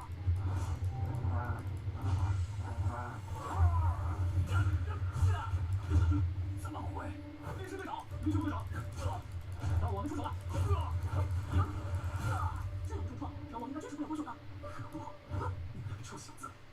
打从一开始就该动用全力将你们宰了。说起来，我倒要感谢你兄弟，临死前给我们送了这份大礼，一头1级王者怪兽加这根副兽所，这可真是一份大礼啊！对，如果离红5知晓，不知道作何感想？这次联合行动第一，离红5别混蛋，就别想了。小崽子，我故意不会放过你们。接下来就到血雨大魔王。可是这路上估计能是不少积分，还有副兽所。不拿了走了，我还想尝尝地球王者怪兽的肉呢。那路上难道是月人当猴狼王的巢穴？恭喜出局，击杀1级王者怪兽，获得5点属性点。王死了！王小哥，这下咱们赚大了，这可是1级王者怪兽啊！除了月人当猴狼王身上的材料，还有这根副兽所，体质大说话。王小哥，这几个月人肉，切割的完整一点，我要当地设计有话。1级王者怪兽自带物种，王有价值是价值数可观，尤其对于珍贵的月王角，是铸造1级新物紧急价值。对战士而言，纵然自己不了1级兽格，但几千万，发达了，一下子就身家千万了，还有副兽所。回去给我太笨了！哎，文哥，你家双雄身上携带的积分材料，我算了算，总共有320积分，你不仅是这次联合行动第一，我一定要进了。话说，这是月人当猴狼王的巢穴。哎，文哥，咱们进去瞧瞧，里面说不定有什么好东西。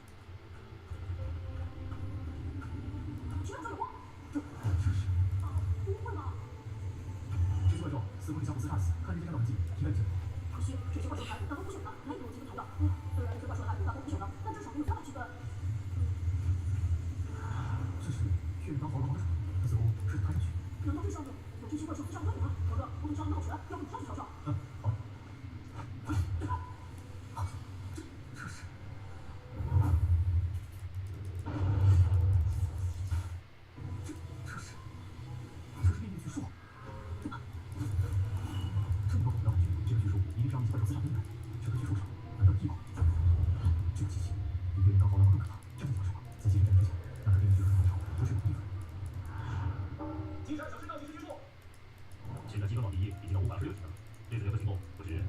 网球。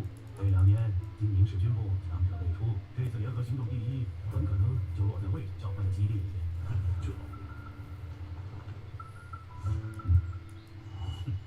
现在联合国此次联合行动有立即争取了，这次积分第1应该在这2年中产生，不知道谁能积分更高，能不能刷新联合行动积分记录啊？这几天太累了，人都瘦了。没看出来。最后积分请到这边来。还好这是感动了。是啊，这样多感谢李家兄弟赠送大包，还好我拿到辅助手，别跟他说话了，才能提个速，准确啊。好戏要上演了。那个黑帮拿刀出来是七上，另一个嚣张的家伙就是黑公主。金战士家伙联系的是行动信道器，对擅长猎的怪群，是对付联合行动第1的有力竞争者。七战回来，金战这是高决赛小积分。战友临时离线还消息，可能是遭遇了什么意外。笨蛋，就算出什么意外，也得把积分材料迅速送回来。记账，总积分746，积分榜排名第1。746，这可是拿历届的高分啊！最高纪录807分，不愧是记账，我是军部新生代的宣传。想要这样，这部现在无可比此次联合行动最大的对手。幸亏这次行动的准备充分，虽然少了临时离京拿走材料积分，强点一下积分，我还敢实现离开。好的。李洪武总积分813积分，只差4个积分就打破莫青了。李洪武不愧是一家最出色的天才，这是联合行动第1，只怕能用木了。往下看，此次联合行动第1，本少该走了。李洪武好像在听话。至于下个人，你们当本少爷的，把他们推开吧。还没上缴积分材料，动作都快一点，本少爷还要回去好好洗澡。是这个家伙。803。这是小爷的收获，赶紧结算积分。这是这么多怪兽材料，是不是一个人以上的？怎么？小爷的怪兽材料有问题？他是出门会长之子啊，怎么帮这个小天才？不知道他有没有情到积分没多少？临时离京的这个消息，我和这小畜生有关吗？李洪武看到小爷没事，是不是很失望啊？你这小子是生是死，与我有什么关系？不过你这次估计没能找多少积分吧？看你这样子，受伤都有几天了吧？我的积分，以后他都上不到。算好了，我敢叫你，你的积分是835。835分，那不是超过了李洪武，为了这次联合行动的第1。可耻啊！别忘记之前的记录是817了。顾凡少爷这可是提前破了记录啊！怎么样？你做梦都想不到，小爷会比你积分高呢。小白，没想到这次第1被你赢了，一个比李洪武强多了。你们两个，图盘，这次联合行动第1就让给你了，咱们早点瞧。哎，小的，而且小的，我这点积分算什么第1？第1对我老大不熟。凡哥，快把你的说话拿出来，让他们开眼。真受不了。马先生，怎么有点眼熟的样子？这个人是优低公会的人吗？啊，麻烦。小爷开眼。清点完毕，一共810积分。图盘，这就是你吹的第1，虽然810积分确实不少，但第1还不够啊。急什么？凡哥，你的宝贝可别藏着掖着了，赶紧拿出来啊！这里麻烦整合一下。喂，你们可要看仔细了，这是地级王者怪兽，月刃跟薅薅王的有氧，看看值多少积分？地级王者怪兽，真不可能！真要是地级王者怪兽，那就过了边了。图盘，你可别瞎说，你知道地级王者怪兽意味着什么吗？不看少爷放心，我们一定会认真检验他。怎么可能？就这么可怕的天才，这个小兄弟看起来还不20岁吧？确认一下，说说这个能值多少积分？这联合行动还从来没有出现过地级王者怪兽的情况，所以我们也不知道是不是需要上过李 boss 来才定。地级王者怪兽的老大，联合行动。操嘞！干早上出神助，然后出第1颗，隔1分钟就出1颗。蛇女啊，都蛇女啊，一个在1楼，一个在2楼出。你怎么知道在1楼？他有说。看你啊！我从未出现过积分材料。干超扯的啊！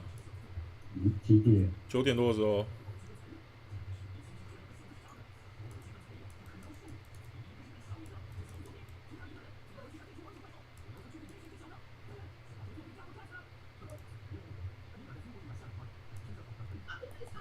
哦，你那时候也在打？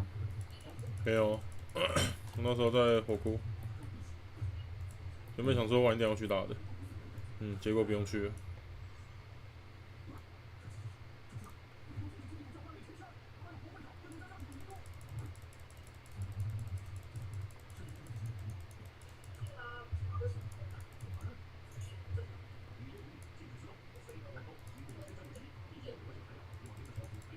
等下我们大哥要卖账号了。退出群组了、啊，连他的代开法师也退群组，可是有点怪。我看他们在晚上在那个交易群喊的，是他们2个在演戏，因为他先找一个，他要找一个人下面留言小红帽，他那个小红帽是也是在帮他收的。他留的赖也是那个菜肉，反正我是不知道是不是在演戏，但是怪怪的，因为感觉没什么爆点。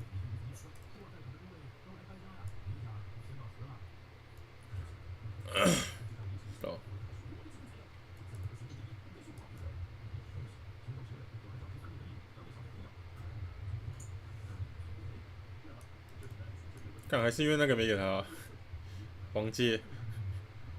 对啊，那个就是甩的哦。对啊。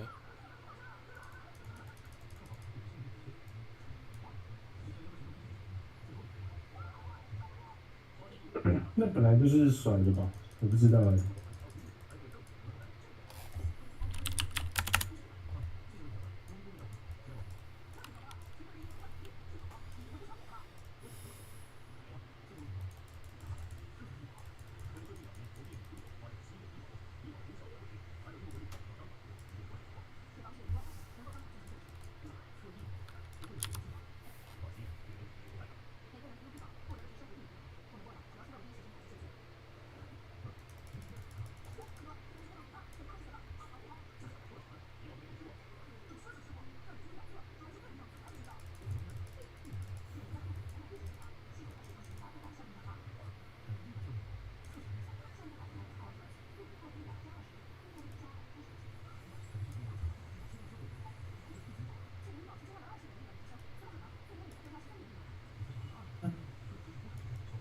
我已经订完了哎。红物卷多少收？啊？红物卷是说多少收？600，先喊600。600收不到，早上喊650都没人卖了，早上有人在喊700。是哦，所以600喊650。对啊，先喊650。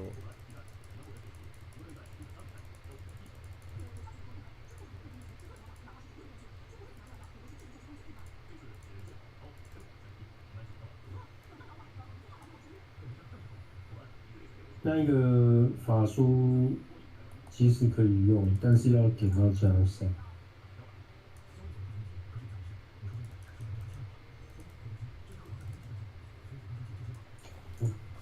加意志力啊，不然你就看有没有不缺那2点，4、5，不缺那3点防御，那就还好。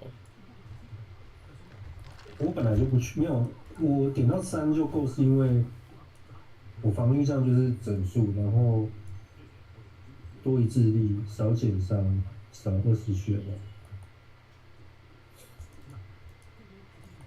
，20血，就还不错啦，只是多一智力啦，主要是多一智力啊，19跟20好像也有差吧？有啊。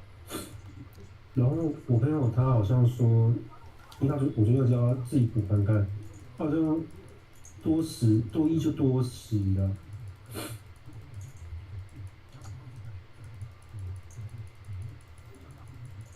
不是啊，我现在就是要赚钱，很犹豫。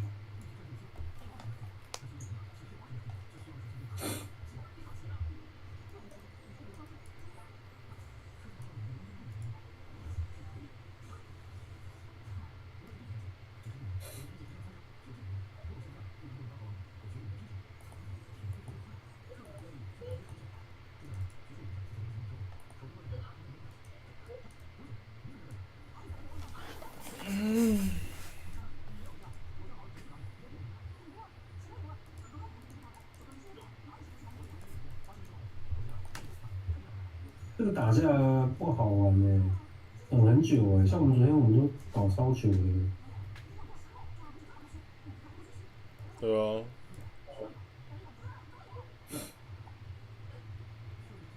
然后别人在那边等很久，如果今天是我早就不等了，可是因为不等也没东西玩，可是就很白痴，大家等那么久是怎样？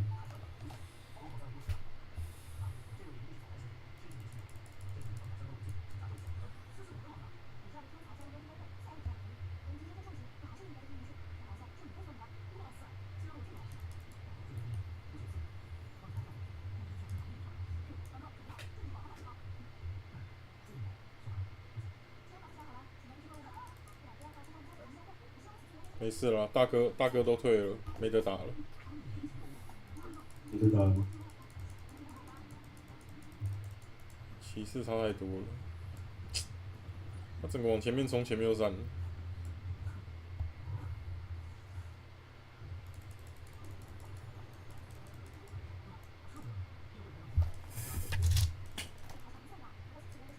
他们可能我在想，有可能是在下客服吧，逼他出高等技能，还是开等级，应该是出高等技能的。我觉得他们进度有点太快了。说那个也还好。左跟那个什么蔡龙跟那个3个推掉。对啊，左就是那个，然后因为我去查他们讲话的记录，所以我就知道是他。可是他们在另外一个群组没有对。还有另外一个群组。另外群组就是有点像是，不是那边就不是说所有人都有玩天堂，就是可能看是如此。就是他们可能之前玩天堂，只要有玩都会在那个群组讲话。好像那个情谊就是有在玩这服的才会这样。哦。我朋友本来是拉我进那个，因为我那时候还没玩，我就先拉我。这个比较没差，那个比较没在讲话。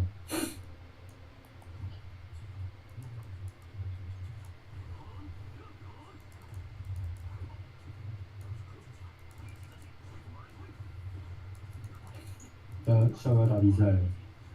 对啊。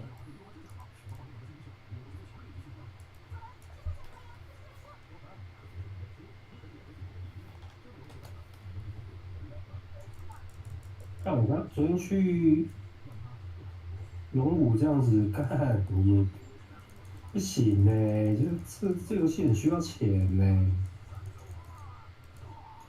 可是现在元宝都收到850，还可能收不到，那860、870。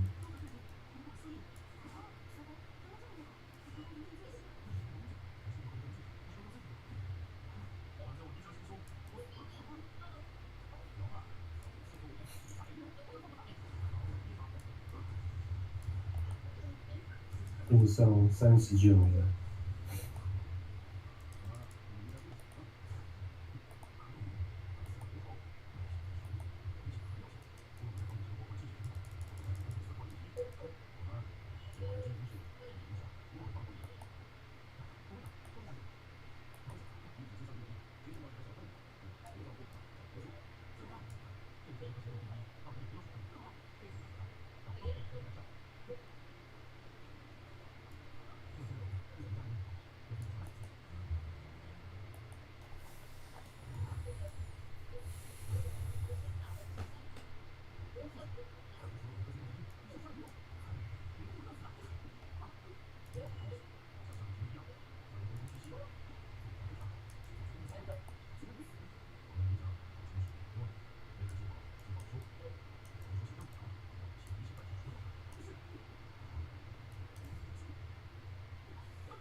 啊！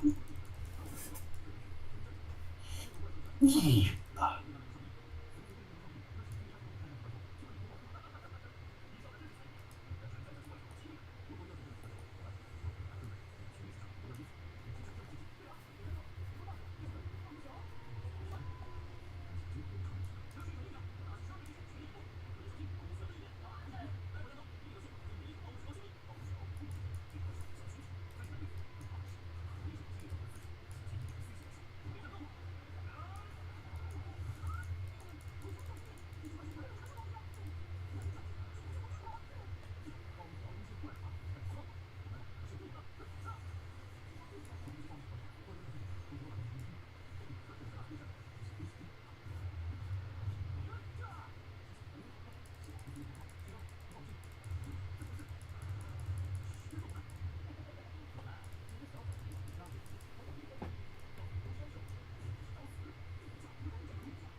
净化精神，弱化属性，大地防护。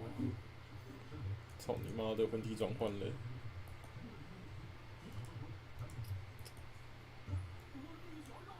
我看到法师2个在那边烧，要求整个画面都是怪。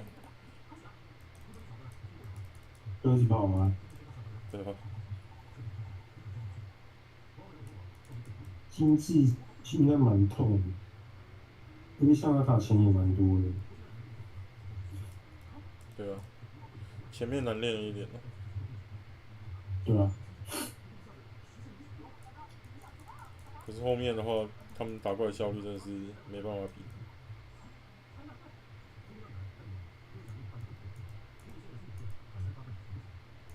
会暴走啊！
干去香他被削一个，哦天哪！削？对啊。谁削你？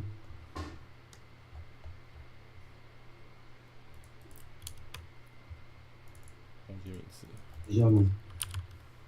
等下看到跟你说。直接开扁是不是？啊？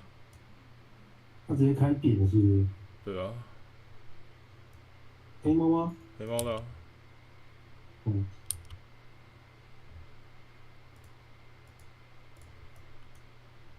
象八可不可以飞？不行。不能飞，但是可以用商店传送。对啊。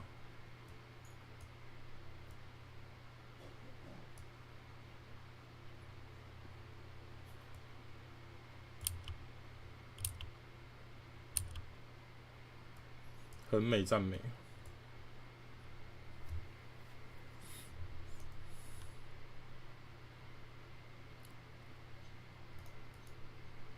很美纹理。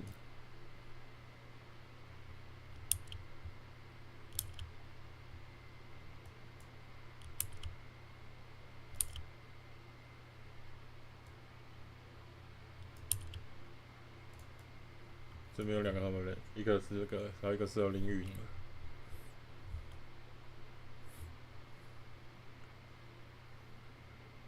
林允儿好像是妖精。水妖。对。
你有教训他们吗？没有一个打得过的。那个是有召唤、有风族、有神州，什么技能都学了。然后淋雨儿、水妖拿的弓还打比我还好。那怎么拿着啊？没有啊，加7稀有的。赤焰。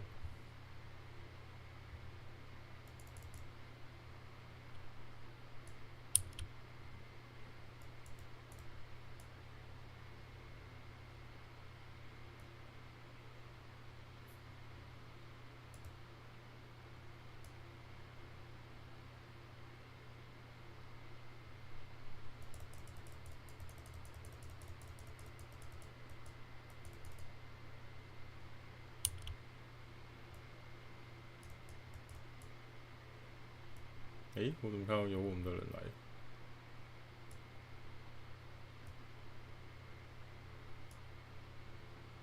哦，又是那个竹残水。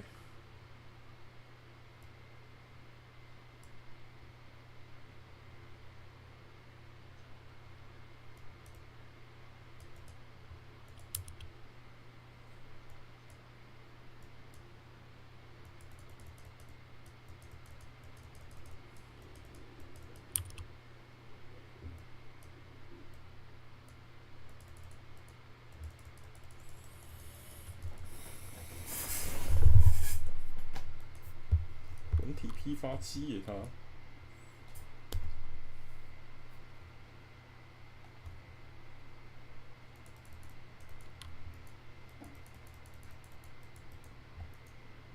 那哪里可以发财啊？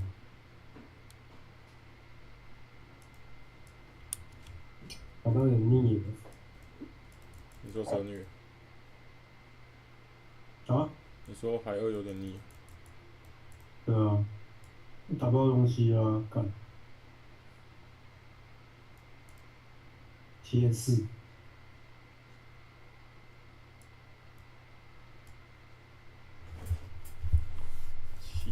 T4，赚发财。有掉都会发财啊，没掉都一样。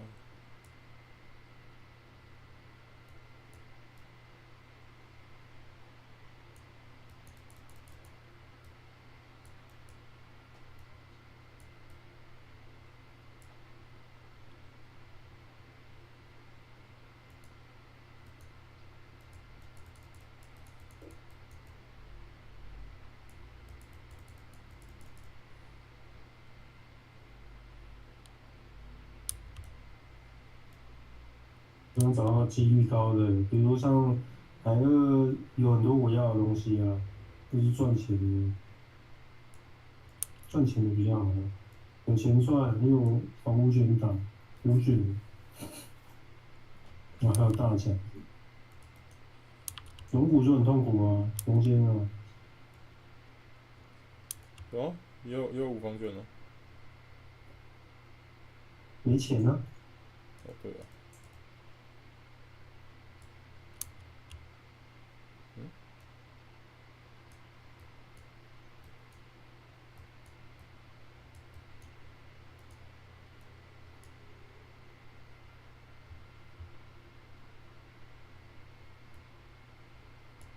没钱也是蛮麻烦的，啊，看赚是住那么久没拿到东西，好干。就马那打高。过房卷而已吧。龙4有过。龙骨打到高资跟那个输而已，400个，350个。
有住房可以捡，太爽了。应该是那个吧，召唤的怪打掉了，太远了。有可能。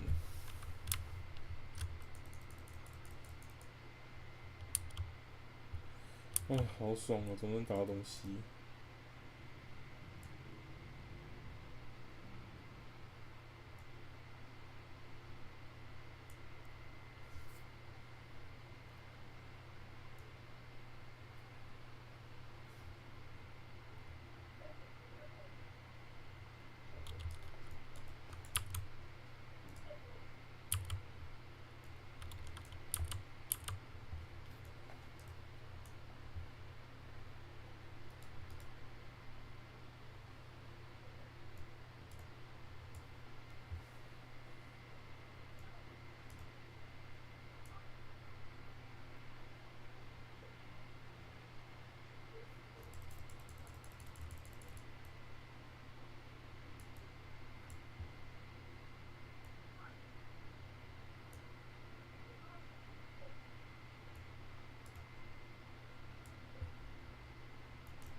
要先来开播啊！已经播了吗？播了。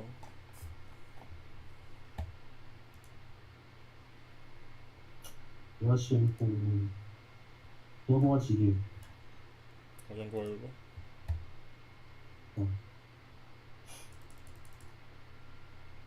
唉，感谢你播。你不想吃饭？要吃吗？没有，我那个10点多还去吃早餐。想说叫一下，叫一下好。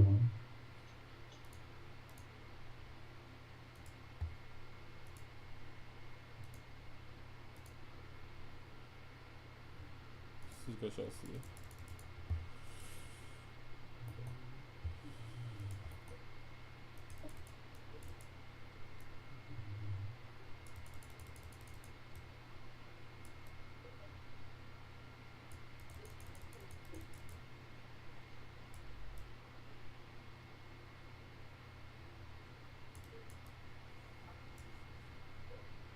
看大家有没有看过活铠甲掉过？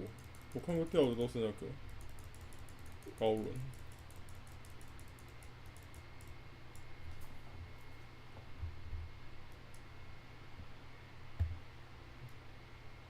我活铠甲钱很多，一直都100多，加倍就200。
看一个小的。好，看模仿100多，110、105还会被烧到。他可能智力比较高，不然就要撑更高。他们现在好像穿抗令抗规吧？不用就那个地方。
他牛逼，看到他我就飞。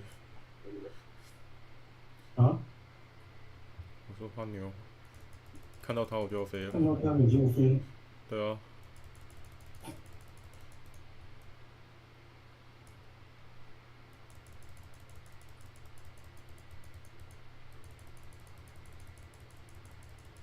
一消可能就没办法。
这个夜华声音超鸡掰的。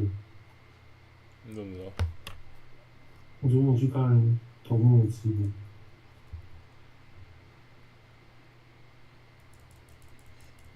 他也是水妖吗？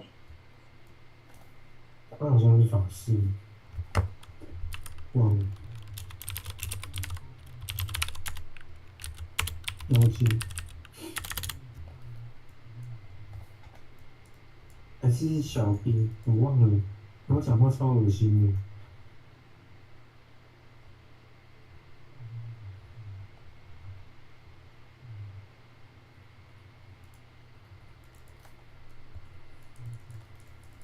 他好像自摇。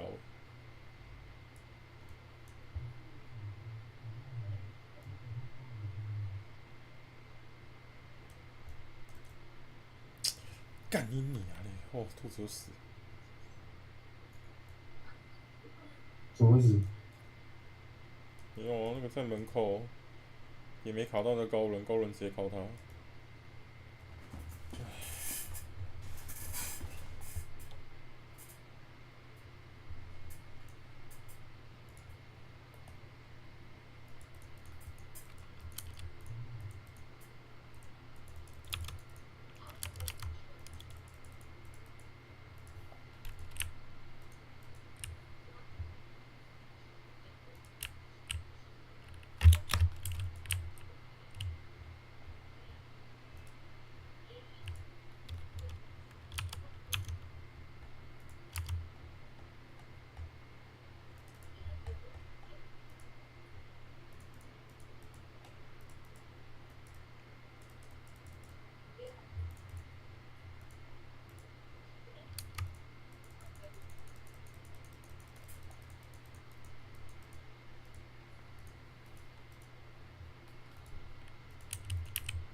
你昨天是怎么死的？你是在那个击穿点上死掉吗？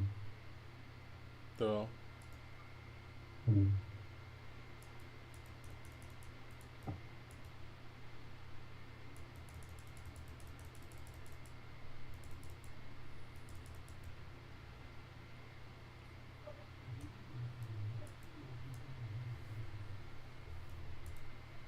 我需要外送。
一下嘛。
昨天有一颗那颗魂体9000，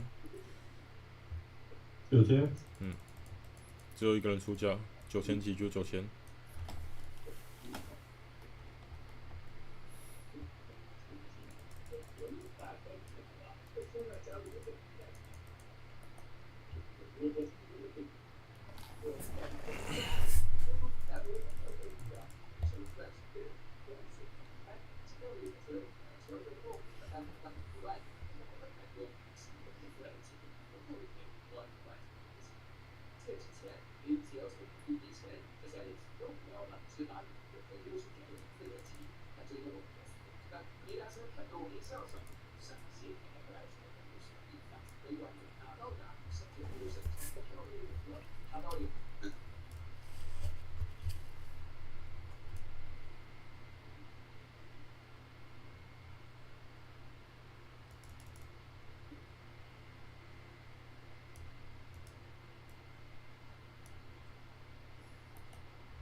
欧皇，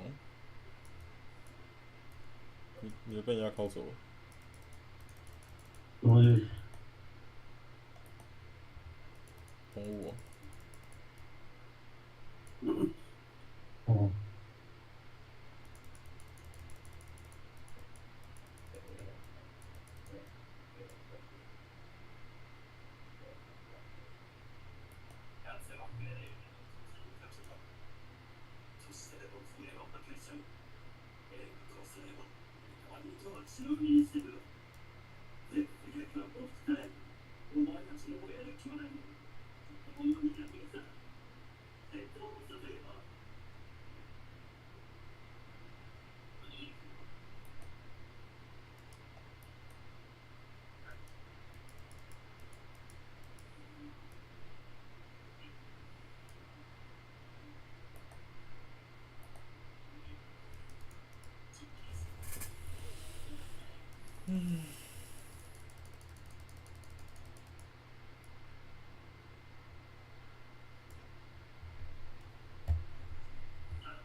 5卷，太晒了吧！终于出东西了。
しいと普通に考えると同じに思った。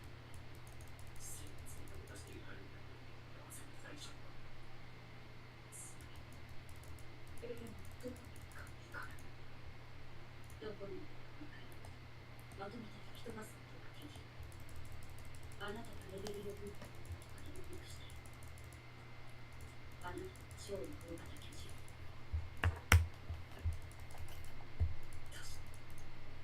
それが一番有効なのか。でもそれはエレンとの対面別としてか。それでも他にエレンを止める術がないとき、最終手段だ。相性しないからエレンはチームを殺してその年を信頼している。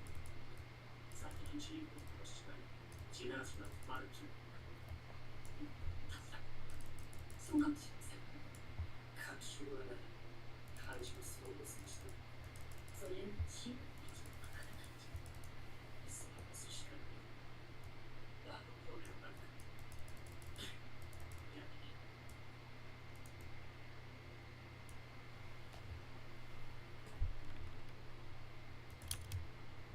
チームあれがしとるチーム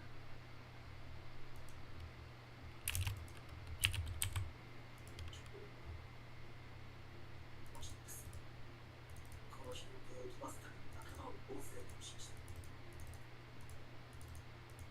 ウィンが殺人に必要なければ引きますすべて地ならしを止めるなんだってじゃあそうですね知ってるかもめちゃくちゃ見切りですね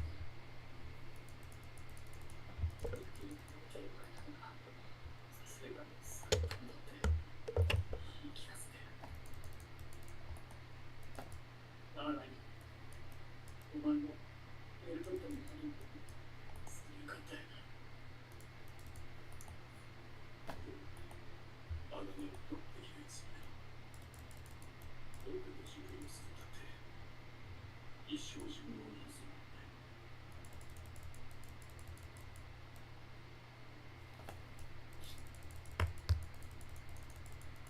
だからせめて残りの治療をする可能性哇，大爆走！だからこんなことができなくてもとにかくやるしかねえよな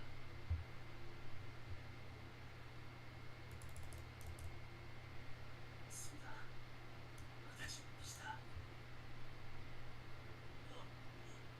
飞喽！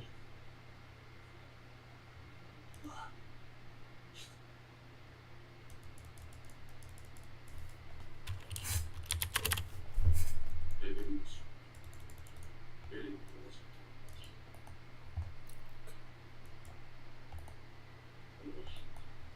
エレンの考え方を少し分かる気がするエレン私を止めてほしいんじゃないどういうこと？あいやそうは思ってない人太多了。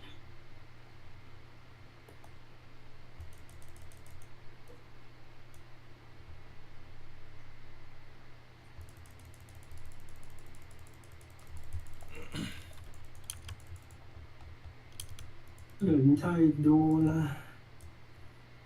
哪里啊？刚刚在实验室啊，去遗忘晃悠。刚肚子还是好痛，知道？肚子还是好痛。怎么了吗？不能痛吗？遗忘遇到就放给他死吧，应该是。不然能不能睡？1个小时该够了。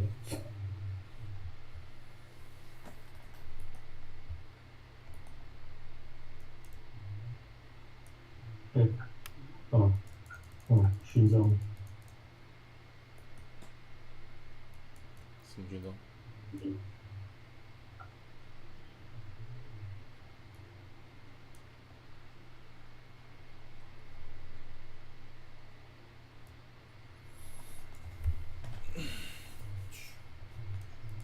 去练另外一只妖精哦。太无聊是不是？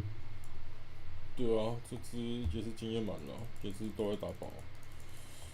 然后那个象征也打完了，就是钱不够。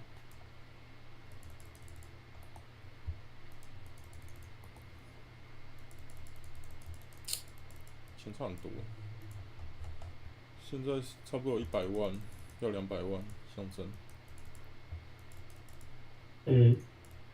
你忘记你去哪里了？几万我都是去肥区诶。是妖精那个，北区应该很容易撞到他们吧？肥区肥还蛮痛的，应该蛮容干。还好，因为会容易遇到法师啊，然后顺他又那个大家蛇就是那个就是一堆水变怪区啊，对啊。然后牛区的话，飞龙太多了，你可能会很麻烦。而且牛区那边很容易开干。对啊。因为人家狮王都会经过那边，都要去那边。而且那个飞龙好像是有可能会有3只我自己定不行。对啊。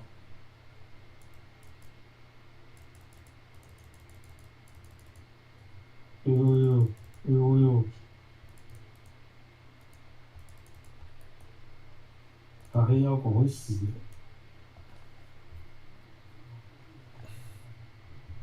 打黑妖可能就先把狗按暂停。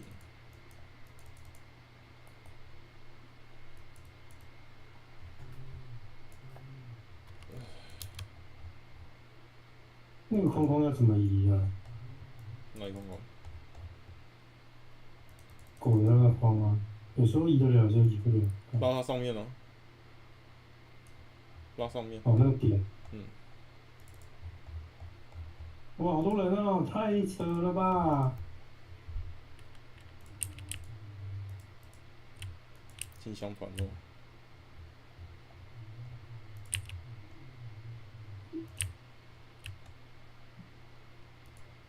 这是进阶火窟欸。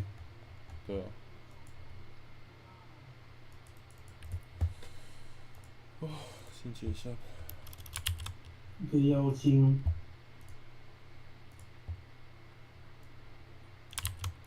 这是谁？局座，干他妈都没看到他过。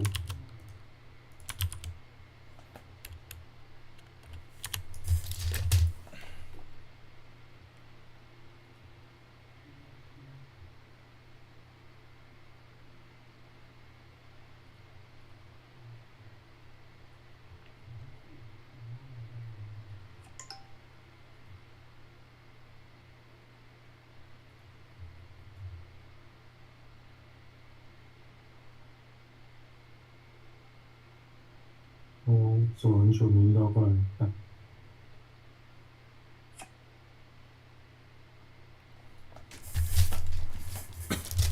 我都是人呢，好扯哦。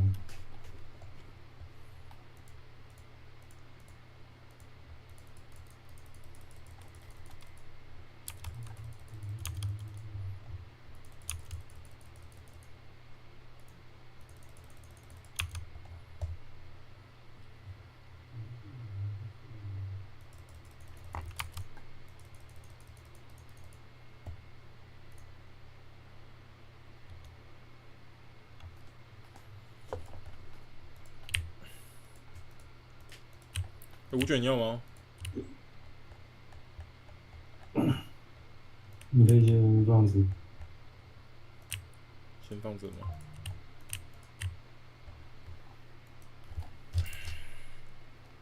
想要说个，他想把直接用住房前面还有机会跳的是，要住